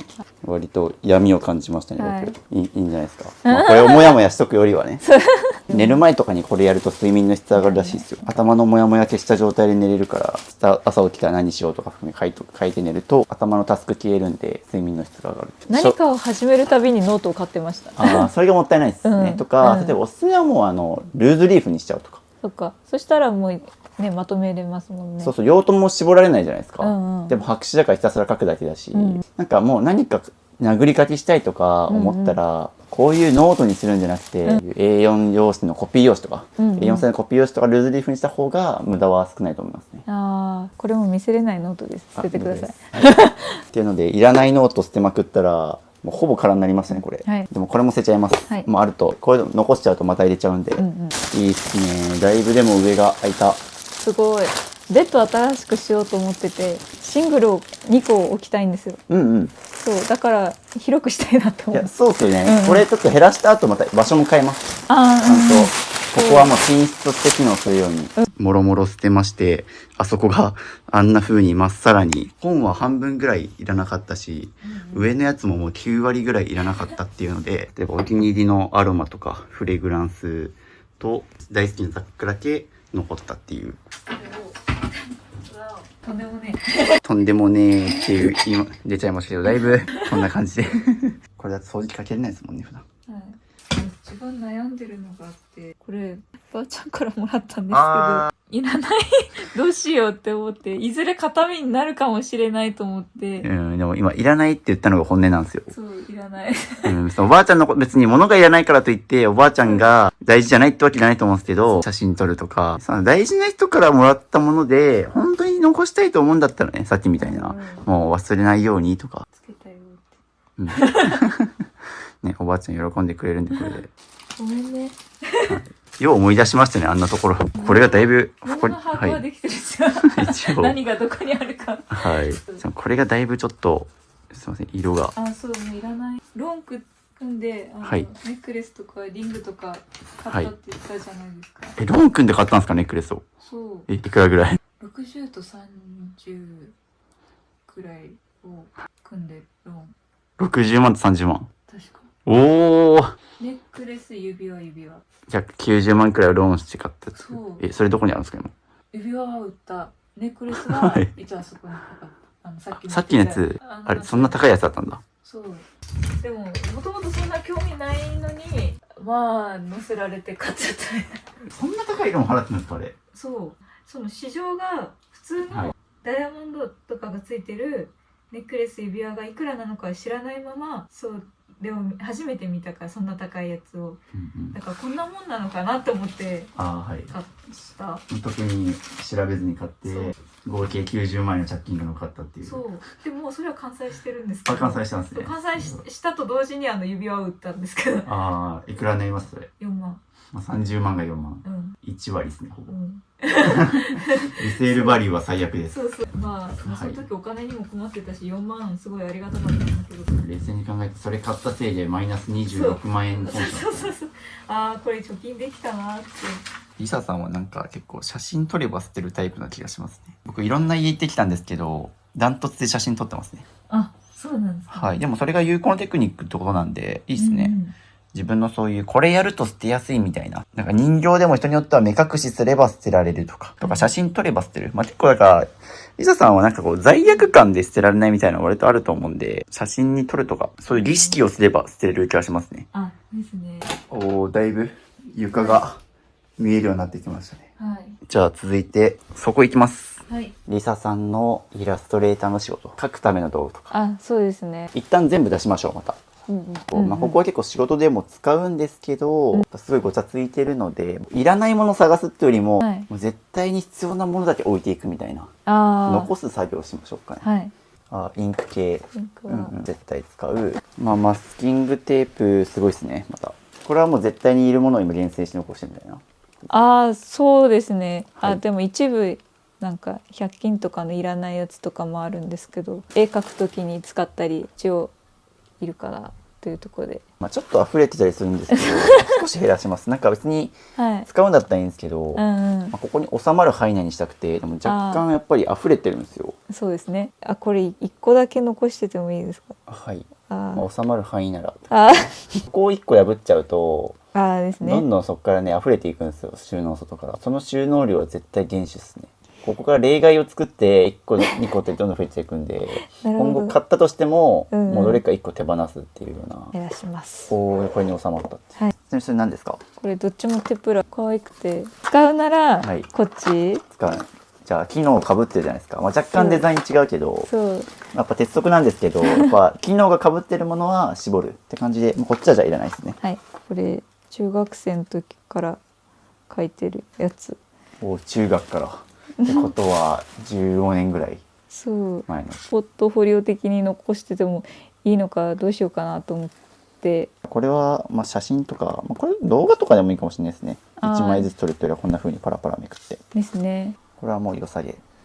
そうですね。もう私書いた後のことってあんまり未練はなくて、だけど残しておかないとなんかやってきたことがなんかゼロになるじゃないですか。ああ、自分の。そうだから残した方がいいのかなと悩んで。まあでも絵を描いてきたっていうその練習台なわけじゃないですか。うんけどまあスキルは身についてるわけだし、まあ、最悪ポートフォリオ的に見返したいと思っても今言ったように一応映像の記録があれば、最悪なんか仕事版提出したりとかなんか見返すことができるんで、まあ現物にこだわらないって感じですかね。じゃあこれはどうぞ。じゃあ僕やります、大丈夫です。はい、要所ですね。すごい年季入ってますね。だいぶ。あ、絶対いるんですね。そう使おうと思ってこれ買ったのは大学生の時に大学生の時に買ってどうにか使いたくて、こういうのに書いたりしてる人もいるからちょっとちぎって使おうかなと思って、他にやることありませんか？やりたいこと本当いろいろあると思うんですよ。僕もいろいろ形させていただいて、そのまあ後で絶対やるんでっつって一部残したことあるんですけど、そっから形で続ける結果未開封で捨ててるとか、途中で手を止めてるみたいなものが多いんですよ。っていうのがあって、まあ、現状ちょっとその言葉が信用にならなくなっちゃってっていうのは正直あるんですよ、ね。なるほど。このやるみたいな。確かに。結局後でやるみたいな感じで、ね、もう割と埃かぶってみたいな。そうですね。手放します。大丈夫ですかね。もう僕は無理やり捨てさせたわけじゃないんですよ。いや、確かにと思ったすぐやるわけではないなと思って。僕もわかるんですけど、思いつくことっていっぱいあるんですよ。まあよくあるのは起業家とかでもなんか俺もアイディア思いついてたけどみたいな、よくあるんですけど、みんなやりたいこととかアイディアを思いつくけど、実際行動に移すって相当エネルギーかかることだから、やりたいこといっぱいあるのはいいんですけど、本当にやりたいことって、すぐやっちゃうんですよね。やりたいとは思ってても実際行動に移ってないってことは、実は大してそんなやりたくないんじゃないかっていう。確かに。まあちょっとそこはなので気をつけつつ今後ものを選んだ方がいいですね。ですね。とか、まあ、極端な話するともうこの創作活動が結構な収入になっててそれで生計立てになってるとかだったらいいんですけど、まあ、正直まあこれ趣味の範疇じゃないですか、結構。まあ、これでめっちゃ稼いでるわけでもないと思うんで、ってなってくるとこれって、まあ、純粋にもう負債なんですよね。例えばこれがある程度収入になってるんだったら、結構もう試したいと思って買ってやっても、まあ、経費になるんですよ。やっぱ現状まだその状態でもないし、まだ他にやるべきことはいろいろあると思うので、まあ、直近ですぐ取り掛かりたいぐらいの熱量のものを残した方がいいですね。それなんですか？これチョーク。汚れるからこういう風に入れてるんですか？そう。箱から取り出すの手間じゃないですか？手間です。なんか箱というかこの袋から。手間です。なんかどうにかいい管理ができたら。だから一旦これちょっとボロいから捨てましょうか。こうやってまた袋に封しちゃってるから、また手間が増えるじゃないですか。まあこのチャンネルではその工数って呼んでるんですけど、まあ手間ですね。さっきの例えば二重収納の話とか、リュックの中にパソコンケース入れてみたいなとか、これを使うためにこの袋から取り出してみたいな。人間手間が増えると行動のハードル上がっちゃうんでやらなくなっちゃうんですよ。また後回しにしちゃったりとか、物置の奥に眠っちゃってみたいな、中身も見えないしっていう意味で、まあこういう二重収納をなくすとか、こういう工数が無駄に増えちゃうもの、手間が増えるものは極力減らす感じなんですけど、こんな感じで中身見えるじゃないですか。汚れもこれだったら汚れていいし、おすすめとしては収納する場合はこういう透明で中身が見えるものとかにした方が残量も把握しやすいし中身もわかるし。でもここ1個丸々開いたじゃないですか、割と余裕持って。天然石、あとお財布に入れるお守り系だったら塩かけるとかですね。じゃあ塩かけて捨てます。今までお守り系は見つけ次第神社に持ってってたんですけど、その中でたまたま後から出てきちゃったやつ。じゃあこれ塩かけますか、今から。これ味塩でいいのかな？美味しくなっちゃう。浄化するといいらしいですよ。なので流水で水で流しましょうか。塩じゃなくてよかったです。お守りは塩ですね。お守りは塩、トーストは水。こんな感じするんだ。これでリサさんには不幸が起きません。あとこれは塩にかけます。味塩で。味塩でいいです。多分これで物減らせたらお金貯まりますよ。嬉しい。ラッキー。これダニよけミスト。ダニよけか。でも申し訳ないですけど、これ使うより絶対ここ片付けた方がダニ減ります。なんかダニいそうと思って、とりあえず買ってみたやつ。ダニがいそうなのは散らかってるからですね。これちゃんと振ってる？振ってない。しかもこれ2個ある。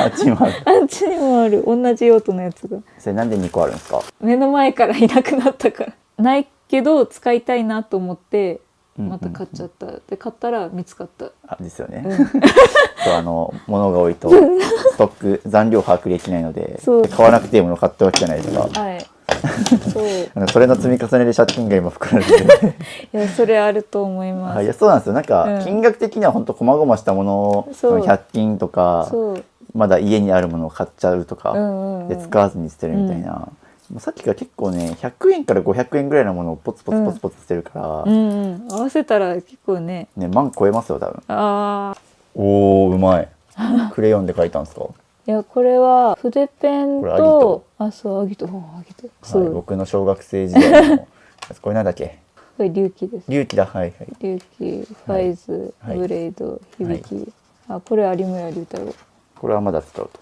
やどうしようと思って、あこどうしようれもはい写真撮って捨てるか。いきましょこれとか書きかけだけど何年も放置してる。もう書いてる途中で多分飽きてるんだよね。う。多分飽き性じゃないですか、うん飽き性の中でもこれ続いたものとかあります？絵描くのと歌うのなんか体一つでできるやつがまあまあ続いてます。おおまあでもやっぱり結構減らしたからなんだかんだ足の踏み場が見えてきたな。おお床。久しぶりに見た床みたいな。だいぶ部屋が明るく見えますね。ああですね。またね寝具の上っすね。うん毎日使ってるからこそ、そこちょっとで多分敷きっぱなしになってるから多分下結構カビてるんじゃないかと思うんですよ僕。あそうですね。だいぶ初っ端でカビて引っ越してすぐぐらいははい立てかけたりとかで立てかけれんくなってきてそう立てかけるスペースないもんねこれで敷きっぱなし。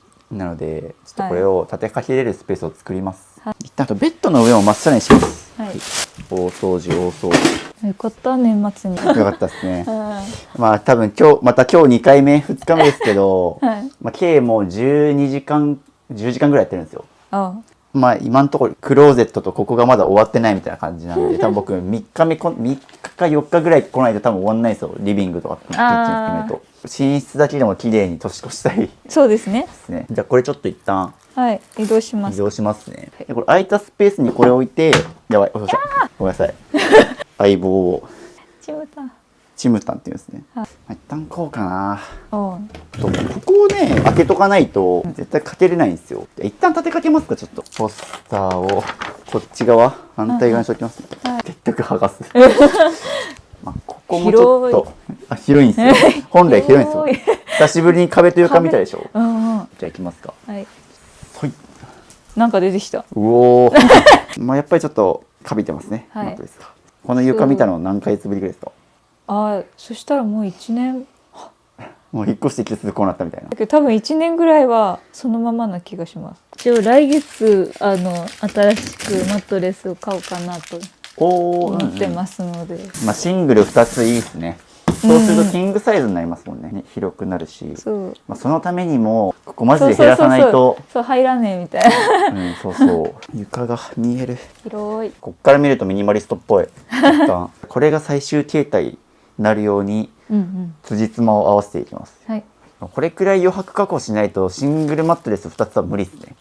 ですね。だいぶ床が広くなったんでやりやすい。収納系から減らすときは全部出すっていうのがいいですね。もうその辺の筆とかは捨てていいやつとかもあ結構あるんですね。だいたい3、4本ぐらいしか使ってない。こんなにあるのに、なんか前はい100均とかで買って、はいそれこそないと思って買ってっていうので、全部集めたらこんだけあった。でもこっから使ってるの3本ぐらいなんですね。うんそうなんだ。なんかすごい事細かに使い分けしてんだなすげえと思ったら意外と3つしか使ってないみたいなという感じでここからいらないものが結構出ましたね。はいこれちなみになんでいらなかったんですか？これは、はい筆とかはないなって思って100均で買って、ありゃっていうのはを何回か多分繰り返して、でこれとか多分開けてない筆、ああ本当だ開封してないですね。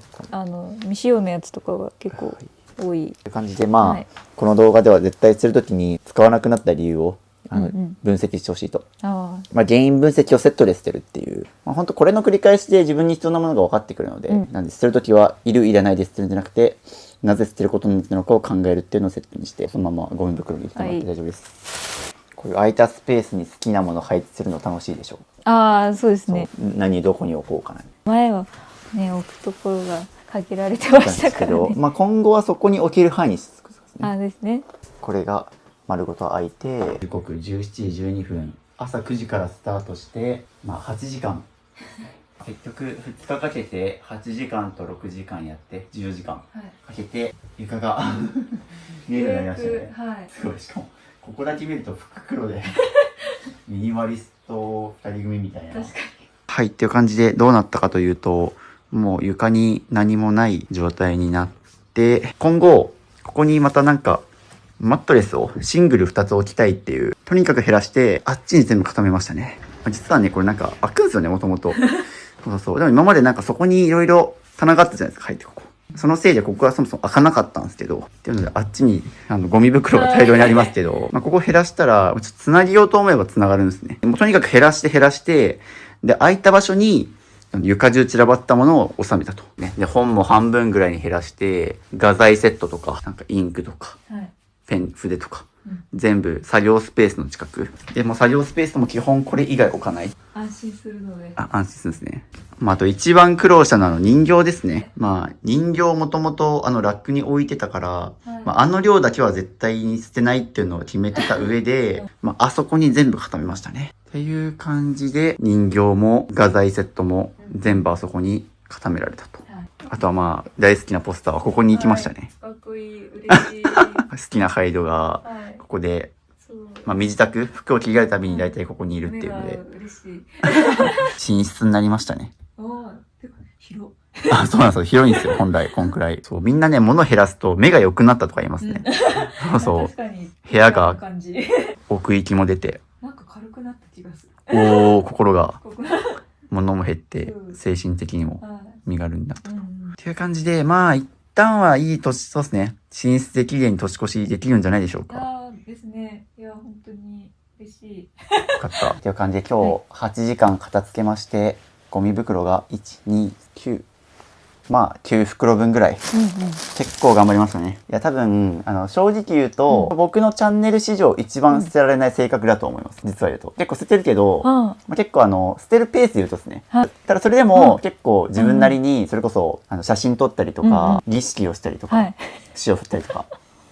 なんかそのできるけど、やっぱ要は、手順が1個いるから、やっぱスピードは若干人より。なるほど。人によって結構スイッチ入るとポンポン捨てるんですよ。捨て牌みたいな。捨て牌みたいになるんですよ。そうそう。っていう意味で、ただ別に人と競ってるわけでもないんで、ね、自分のペースで捨ててもらって、でもやっぱりまとまった時間でね、短期集中でやるとここまでね、減らせてるわけだから、全く捨てられない人でもないんで、立てかけてこれをね、並べられるっていうのもすごい。すごい、本当に。大成長。はい。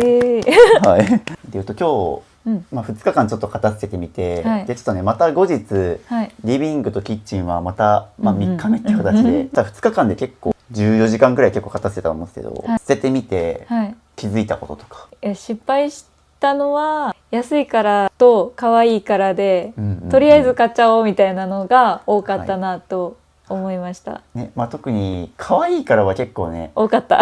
魔の言葉というか、可愛いからって自分の感情だし、それが自分の人生を豊かにしてくれると思うじゃないですか。たとえ実用性がないとはいえ、やっぱそれがあることでね、幸せになるみたいな、なんか自分の価値観としてあると思うんですけど、ある。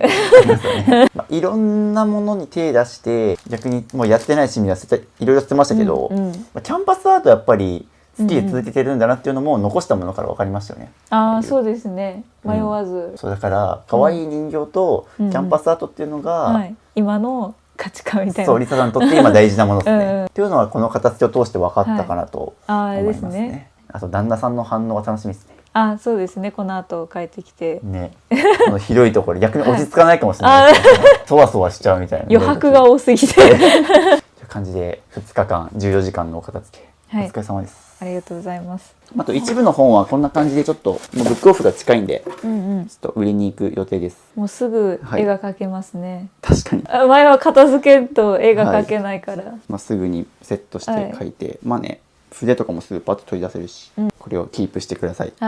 でこっちは片付いたけど、こっちがねまだただまだギリギリ生活できるんで全然。そうですね。はい。なのでこれもちょっとまた後日減らします。はい、ということで3日目です。あれから時間が経ちまして3回目、今日が最終日ということで、ちなみに服一緒です。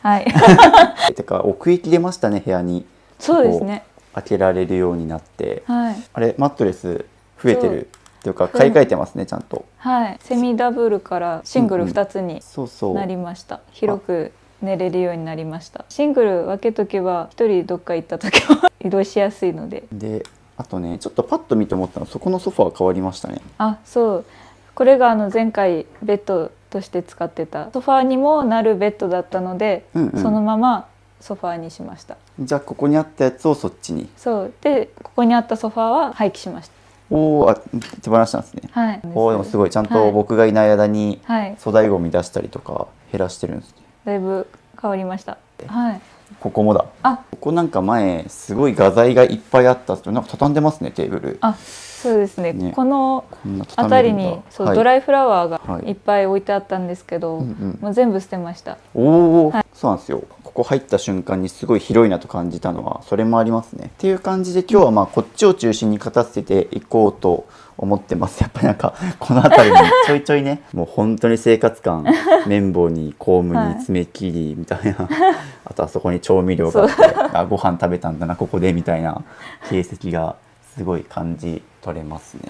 その前に僕ちょっと気になったのがこの帽子とかカバンかけてるんでしょうけど、なんかせっかくこの辺り片付けて床も広がってきたけど、そうですね。なんか普段使わないものとかも一緒にかかっちゃってるんで、結構これも減らした方なんですけど、もうモリモリでこうかかってて、どこに棒があるかわかんない状態。でさらにこの下にとかも物がどんどん集まってきちゃう状態だったんで、どうにかしたい。でもバッグとかどこに置いたらいいのかわかんなくて、ここにもかかってたりするじゃないですか。これここはもう本当にスタメンというか普段仕事の時に使う使用頻度が多いものって感じなんですかね。そうですね。ここは仕事ので持っていくバッグ、これ使わないバッグ。使わない。たまに使うのはクローゼットに持ってって普段のスタメン使用頻度が高いのはこっち。物減らすのもそうなんですけど、物をあるべき場所に置くっていうような、よく物の住所とかも言ったりするんですけど、使うものは絶対に定位置が定まる。ただこう一応使うんだろうけど、やっぱり使用頻度少ないものをこの目立つところに置いてるのってすごいもったいないじゃないですか。そうこれはすごい畳み方してるんですね。これ旦那さんですか？旦那の。ああ、なるほど。そんな感じですね。なんか帽子がかぶってたりカバンがかかってたりこのデニムがかかったりとか、だからこれがここにあることによってあるからかけちゃうんですよ。そうだから僕のおすすめはもうこれ自体をなくすってことです。やっぱ収納があるとみんなそこに入れちゃうから、ここから先になくしちゃった方がいいですね。だからもう僕よくクローゼットをおすすめしてるのは、服は基本全部吊るして、で大体どの賃貸行ってもこういう上のスペースがあるからここにカバンと帽子とかを置くようにおすすめしててっていう感じで、ここももう全部一掃してあっちのクローゼットに。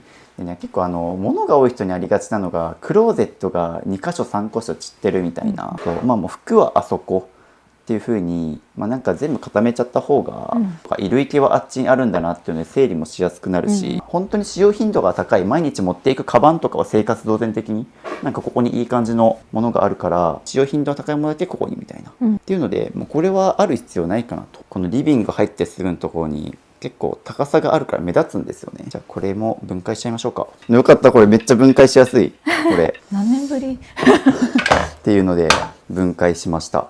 絶対こっちの方がいい。広しかもここもね何も遮るものがないから多分全部開けれる。これでだいぶ部屋も広く使えますし、この状態キープしてほしいな。なんか前回多分少し靴が残ってた状態だったと思うんですけど、それを全部入れ込みました。じゃあここ結構減らしたって感じですかね。あ、です1列分ぐらいかな、なくなったんで、あと棚の位置とかも全部変えて綺麗に収まるようにしました。すごい夫婦2人でこの量。あ、そうです。おー、すごい。僕がいない間に結構減らしてるこの辺り。はい。この前本を売ってなんかお金になった代金でこれ買ったみたいな。はい。3COINS で初めてワイヤレスイヤホンを買ったんですけど、ワイヤレスイヤホンが初めて。そう。おー、じゃあだいぶ。いやもう QOL 爆上がりで、でこれ買ってからオーディオブックに登録をして、今持ってる本と被ってるやつ、オーディオブックで聴けるやつは手放して、そうだからあと、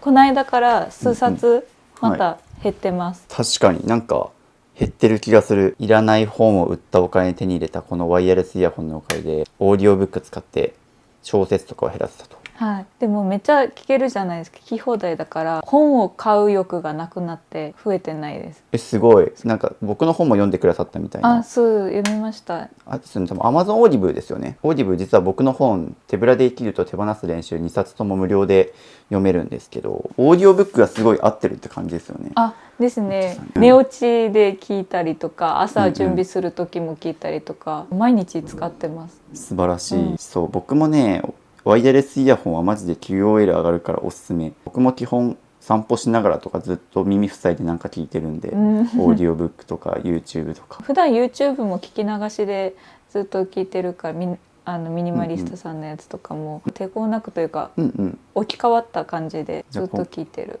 なるほど。じゃあ今後確か紙の本はそんな増えなさそうですね。あ、ですね。このティッシュあ、ケース。増えました。あ、これ買ったんだ。買いました。前トイレットペーパーむき出しで置いてたんですけど、はい。見栄えが良くなるように。誰だっけ、はい。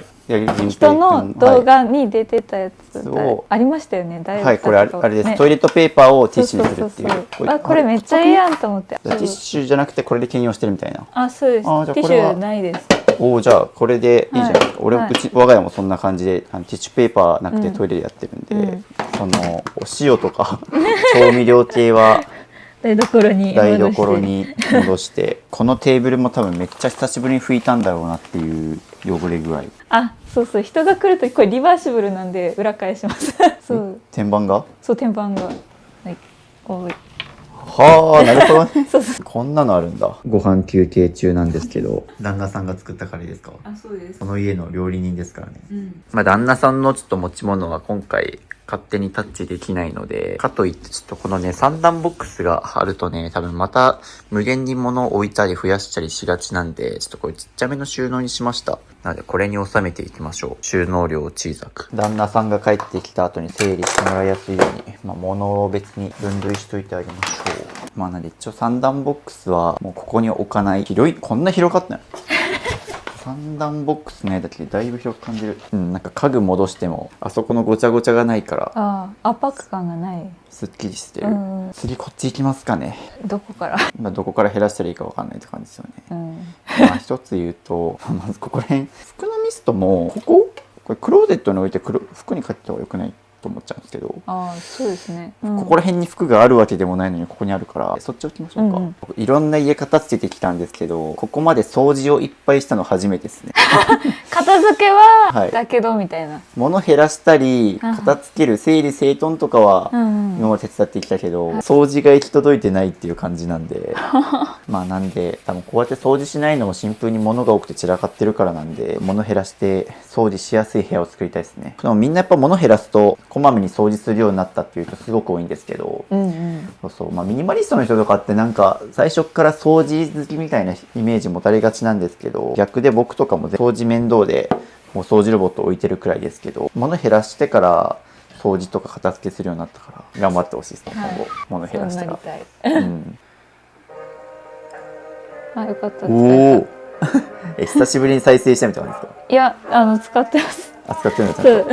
一旦ここ上全部どきましたけど、本当に置きたいやつを改めてここでちょっと見直してもらって置き直しましょう。はい。これは夫婦で作ったやつ。そうですね。本当に置きたいやつだけちょっと改めてここに再配置。ここら辺とかちょっと見ていいですか？はい。これは CD、DVD、ゲーム一緒に置いてる。ここが開いたら結構でかい。ですね。すごい。これマイケル・ジャクソン。何が入ってるんだ。いやマイケル・ジャクソンなんだろうけど、高校生の時にマイケルが亡くなってそっからハマったんですよね。そうだけど、その時テレビで特集とか結構組まれてたりしたのを録画してたりしたんで、僕も中学の時にマイケル・ジャクソンのスリラーを頑張って覚えて、学園祭で踊りました。すごい。こういうやつ。そう。これフローか。一番最初に初めて買った CD。人生初の CD。人生初の CD。これはいる？いらない。一応ここに残ってるんで、心の中にあります。僕が人生最初に買った CD、軽音ですね。中学生の時なんで中2とかですね、確か。軽音懐かしい。マジックの道具が出てきた。マジックやってたんですか？いや、教えてもらってやってください。マジック覚えました。はい、じゃあこれ何だったか覚えてます？ 8。はい。いしょ、はいっていう、あれそういうやつ。ああ、はいはいはい。俺が8と思ったカードこれ二そう重にかぶってて、重ねてるんですよね、これ。そうそうそうそう。ふざけたマジックしやがって。これっていう感じで、多分これに入れない方がいいっすね。これもめっちゃゴミだらけになってたし、ここに直に置いてりゃいいと思いますね。これももういらないっすね。うん。そもそもこうやって収納の中じゃなくてこの中に直に置けば何があるかって一目瞭然じゃないですか。確かに。でもさっきああいうなんか汚い収納箱の中に箱にだから何がどこにあるか分かんないっていう、しかもこんだけ減らしたら入るんですよね多分全部。本当だ。はい、って感じでこれがいらなかったと。どうしました？いや、こっちが綺麗すぎて、はい。こっち汚ってな。ああそうですね。ここも一旦ほぼ全部ある程度出しちゃっていいかな。うん。ここもやることは一緒でとりあえず出す。ここはコーヒー系か。私も旦那もコーヒー飲まないんですよ。飲まないけどスターバックスありますね。これ期限切れてますよ。え、そうなの？まあコーヒー飲まないって言ったらこれ2023年7月29日、まあ、結構去年切れてるものが多い。プロテイン飲んでるんですか？あ、それ毎日飲んでる。使用頻度高いから上に置いてあるんだ。はい。まあ、そういうのはここに置くとか、てかまあこれここに仕分ける必要なくないですか？使うんだったらうんそのまんま置いたらいい。うんうん。なんかまあ基本そうなんですけど、二重収納ですね。3段ボックスの中にこうやって収納っていう、本当に普段使ってるんだったらこれそのまま置いた方が分かりやすい、取り出しやすいし、無駄に収納しがちなのでこういうのも減らしていく。こういうカゴがあると中身見えないんで、優先順位としてはまだこっちかな、こっちの方が残量把握しやすいから、こういう中身見えない系に入れちゃうと何があるか分かんなくなって、でまた同じの買っちゃうとか、取り出さなくなるんで、もうこれは捨てちゃいます。はい。あとまあ食器もできるだけ低い位置かな。割れたら困る。割れ物系は下ですね。なんであとクイックルワイパーとかのもない感じですか？クイックルワイパーもない。本体しかない。そういう必要なものがないっていう、こういういらないものはいっぱいあるけど、まああんま普段そうしないから。まあ普段から掃除してないのが伝わるんだよな。そうまあ物減らすのもそうだけど、ちゃんと汚れも減らす。ミニマリスト支部史上初お掃除動画みたいなやつ。だいたいいつも物を減らしたり片付けたり整理整頓することが多いんですけど、今日は結構拭き掃除してる時間が長い。まあここに置きたくないっていう目標があるんだったらもうここに置くのはやめましょうか今。でも私のじゃない。まあ多分旦那さんがまた来たら旦那さんに一旦こういう状態見せたら開かなくないかもしれない。まあ要は散らかる人が散らかったままなのって一回期限に片付け終えないからなんですよね。散らかってるのが当たり前になってるからこれでいいやってなっちゃうんですけど、もう 100% 片付けるとそれをキープしようっていう風にはなるから、まあ多少リバウンドしたりとか多少また物がどちらかったりはあれど、前ほど散らかったら片付けようくらいの意識には変わると思うんで。おー綺麗。綺麗。僕もだいぶガサツで、むしろこういう細かいところの汚れどうせ汚れるしいいかと思うタイプなんですけど、そんな僕でも気になるレベルで汚れてますからね。やばい。これなんすか？あ、それ裁縫道具のメジャーです。耳引っ張ったら伸びてきます。わお。はは。こんなとこから出てきた。これ探してたんですか？探してました。でもどっかにあるだろうからって買わなかったけど。よかったですね。よかったかぶらんで。あ、でもこれとかもこれわざわざここに入れなくてもこのまんまでよくないですか？残量を把握できないし。確かに。ここに入れる意味ないんだよな。あとこことかですかね。このゴミ箱とかも結構、そうですね。毎日使う割にはかなり汚い。せっかく釣り行ったりここで料理するのが趣味でここにいる時間長いのにここ汚いって相当もったいない。使うところこそ汚れるからもうそのままでいいやって後回しにする人多いんですけど、ちゃんと使うところこそまめに片付けた方がいいですよ絶対。何がどこにあるかいちいち探さないといけないじゃないですか。探し物に時間取られるし、そのあたりもちょっとだいぶ黄ばんでらっしゃいますが、ここに置くの本当に嫌とかまあ壁とかもすごいね。下に敷いてるのも取りましょうか。取る。全部調味料下に置いてほしいって言ってんのにここ何も浮かんでほしいねんな。まあそこは家族会議していただいて、ここもそのまんまの方が絶対いいっすよ。そこはちゃんとマステしてるんですね。そうでももうずっと貼ったままだから剥がす。定期的に張り替えてるとかじゃなくて、そう貼りっぱなし。綺麗なと住み始めて貼ったやつ。ここ住んで2年ぐらい。2年。まあでも2年ぶりっすもんね。はい。逆にそのせいですごい汚れが目立っちゃってるから、この家どうせ汚れるからそこも直で拭いた方が早いと思いますよ。それ貼るのもね手間じゃないですか。めんどくさい。あれを貼るんだったらもう拭いた方が早いです。テープとかするように。そうみんな謎にマステとかで上からかぶせたがるけど、それ貼る手間暇、どうせマステが汚れるんだから貼るんだったらもう拭いた方が早いじゃん。なんか結構そうお掃除系とかなんかね、そういう部屋綺麗な人がやっとるけんやった方がいいかなと思ってやってみたけど、インスタグラムとか雑誌とかよくこれ時短テクというか、初めての人暮らしで買っとくべきものとかでこういうのよく紹介されるけど、普通にこれも金かかってるし、普通に拭いた方が早いからな。めんどくさかった、とっても。でしょあれこうやって貼るのめんどいじゃないですか、はい、だったらピッと拭いた方が絶対早いし、謎になんかみんなあれ何なんだろう、そういうのをしてるのが頑張ってる感じゃないけどなるほど、変えよう、もう捨てるわ。俺掃除嫌いなんですけど、拭き掃除とか、今日は楽しい。ここまで汚れてると楽しい。逆に何を手に取っても大体ベタベタしてる。そう、いや、なんで気にならんのかな。言うてりささん、旦那さんのせいにしてるけど、割と連帯責任なとこあると思いますよね。気にな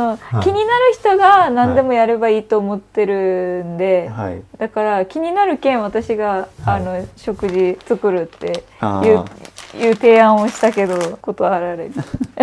洗剤の数減らしたいよっていう方はこの歌丸クリーナーおすすめで、最近僕なんかミニマリストの持ち物本を書いたんですけど、僕たちはなぜこれを選ぶのかっていう、そこでミニマリスト100人に聞いたらこれが一番っていうので、洗剤系迷ったらとりあえずこれ家に1本置いとけば大体済みます。うわめっちゃ広くなったんだはい、っていう感じで3日目最終日終了です。今日も8時間片付けて、ゴミ袋が5個ぐらいと。あとここら辺はちょっと旦那さんのものなので、ちょっと勝手に捨てるとトラブルの元になるということで、一旦この後帰ってきた後に、家族会議していただいて、まとめてありますのでとか、あとこれはもうこの後すぐリサイクルショップに売りに行く、大型家財とか含めて、結構減らしましたね今日。だいぶすっきり。いや本当あっち、マジで綺麗になっとる。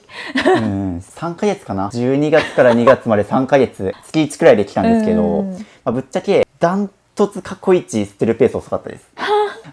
要は過去2日間でちょうど1日目も5袋、2日目も5袋。あとはもろもろ粗大ゴミ出てますけど、ちょっとずつ捨てる容量も分かってきて、今日が一番捨てられたかな。で、それこそ人形をあそこに置いたりとか、もう僕みたいな全く生活感のないミニマリストを目指したいってよりは、ミニマリストの人の考え方を学んで、捨てられない自分でもある程度捨てたいっていうのが多分、考えとしてはあると思うので、画材道具とか、人形は段に収まる範囲内みたいな、自分でこれだけの量は残すっていうのを決めてもらった上で、僕の部屋しかり過去の片付け動画と比べると多分まだ若干物多いって思われるかもしれないけど、リサさんの中では結構これだいぶなんもないそうだいぶなんですもんね。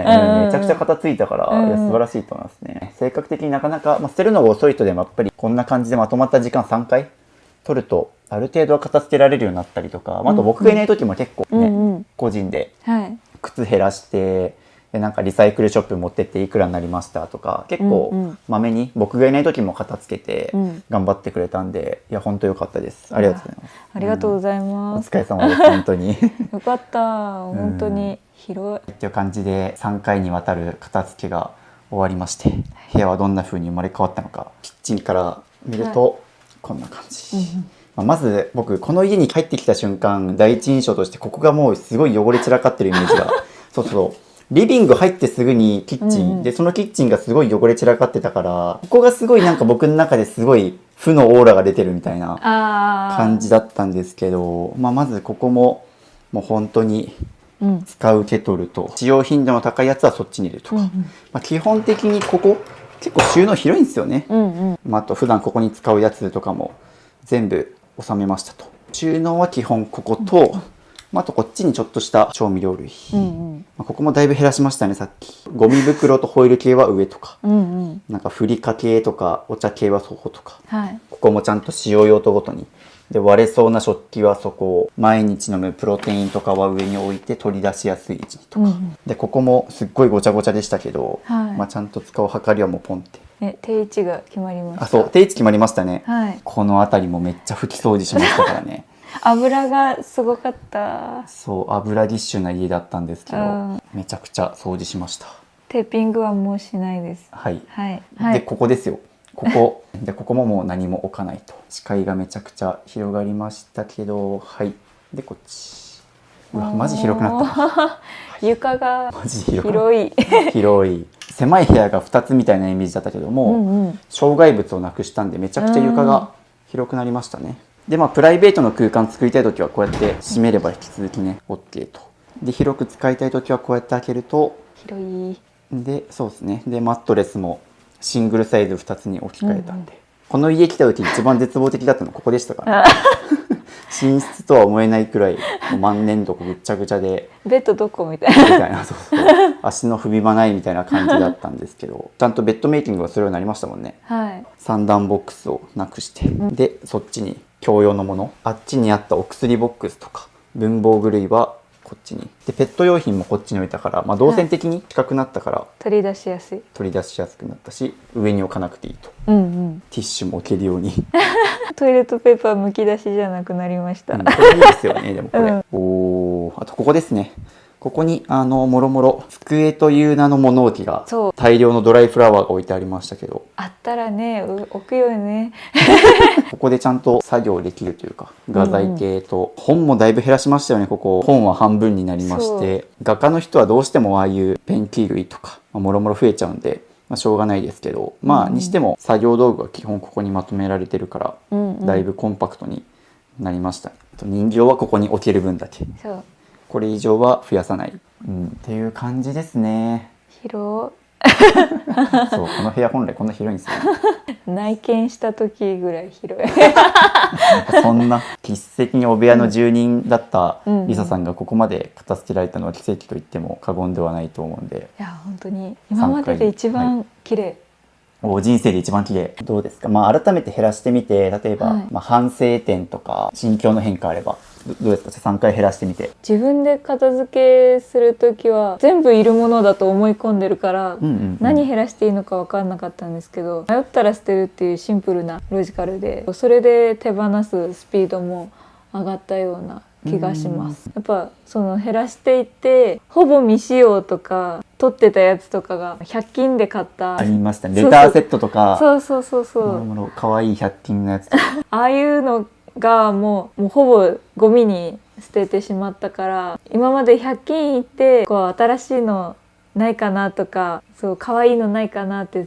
探して見てたんですけど、もう今はその買う気が起こらない確かに、僕この家3ヶ月間で計3回来てますけど、なんか来るたびに一応物減ってて、なんか買い物した形跡ないんですよね。確かにそう追加であんまり買ってなくて、無駄だなっていうのが分かった、自覚できた、もうあんだけ減らしまくったから痛みを伴ってるじゃないですか、もったいないって私バカなことしたなみたいな、お金だったのにね。そうですよね、買わなかったらでそれこそ、実際それでちょっと借金がねできちゃったりとかしてるから、でもちょっとずつ返済も進んできてるから、そうですね、だいぶまとめたりとかして余裕が出てきた感じ。着実と借金も減ってるみたいなんで、それは素晴らしいですね。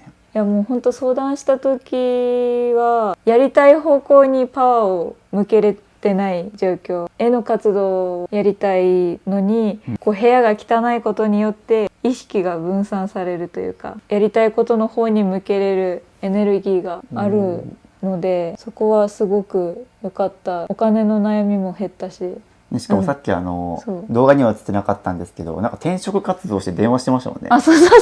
そうだからね、いろいろ執着が手放せた。正社員でいなきゃっていう執着も手放したし、なんかどっちも握りしめてたやつをもう大事なのだけ今持ってるって感じです。だからなんかもう少しイラストレーターに使える時間を割きたいからっていうので、正社員じゃなくて派遣っていう形でちょっとシフト減らして、でなんか最近もイラストレーターでなんかマルシェ、そういうイベントとかに出て絵が売れたんですよね、結構。そうですね、何点かありがたいことに買っていただいて、なのでちょっと自信もついたというか、なんか本当に絵が最近仕事になってきてるみたいで、なんか1点2500円くらいからとか、ちゃんとそれが何個か売れるようになってみたいな、1回でね。そうですね。副業としてちゃんと言えるくらいの稼ぎにもなってきて、でね、それで実際転職で、正社員の方仕事減らして、絵で食う割合増やしてるみたいな、うんうん、すごいですね。この3ヶ月でだかはいら仕事もだいぶ変わってるし、お金の無駄遣いも減って借金も減ってるしみたいな、あそう実はこの動画に映ってない裏側部分がかなり生活変わってるっていうので、あですね。やっぱ環境が変わるとね、いろいろ変わりますね。いや本当に、うんうん正社員の仕事を減らしてイラストレーターで食っていくとなったら、多分ここで過ごす時間めっちゃ増えるじゃないですか、あ、うん、創作活動やるから。はい、部屋が快適じゃないとね。そうそういや、よかった。あていうのがりがとうございいやます。いえいえこちらこそめちゃくちゃ、まあ、部屋も生活もかなりうん変わったということで、うん良かったです。よかった。はい、ありがとうございます。っていう感じで、まあ、もし今後もミニマリスト支部に家に来て片付けてほしいよという方は、今回リサさん宅みたいに僕も全国どこでも家に呼んで片付けてほしいという方は概要欄から申し込みお待ちしてます。まあ、あと逆に顔出しできない、部屋を映せなくて YouTube 出れないよって人は、まあ、LINE を登録してもらうとですね、あと1対1で Zoom の面談とかもやってたりするので、概要欄の方から LINE の方も追加してみてください。っていう感じで終わりますかね。はい、ありがとうございます。じゃあこの後リサイクルショップに売りに行きます。はい、ではではご視聴いただきありがとうございました。ありがとうございました。バイバイ。っていうので売りに来てます。セカンドストリートに売りに来ました。頑張れ頑張れ。売りに来たんですけど、これ欲しいですか？欲しい。めっちゃときめいてる。でもあそこね、置けないよね。置くんだったら代わりに1個減らしてから買うとかね。まだまだ物欲との戦いが一旦一晩考えてもらってっていうので、結果報告なんと950円、結構いい値段しましたね。物が生きると暮らしも生きるそうです。ここに並ぶ者たちはきっと幸せなんだろうなと、次の道へと送り出し再び生きるチャンスを作る場所、これはいい手放し方をしましたね。ちなみにこの金額でちょうどモンチッチ買えるんですけど、よく考えてくださいね。一晩ちょっと寝かせて買える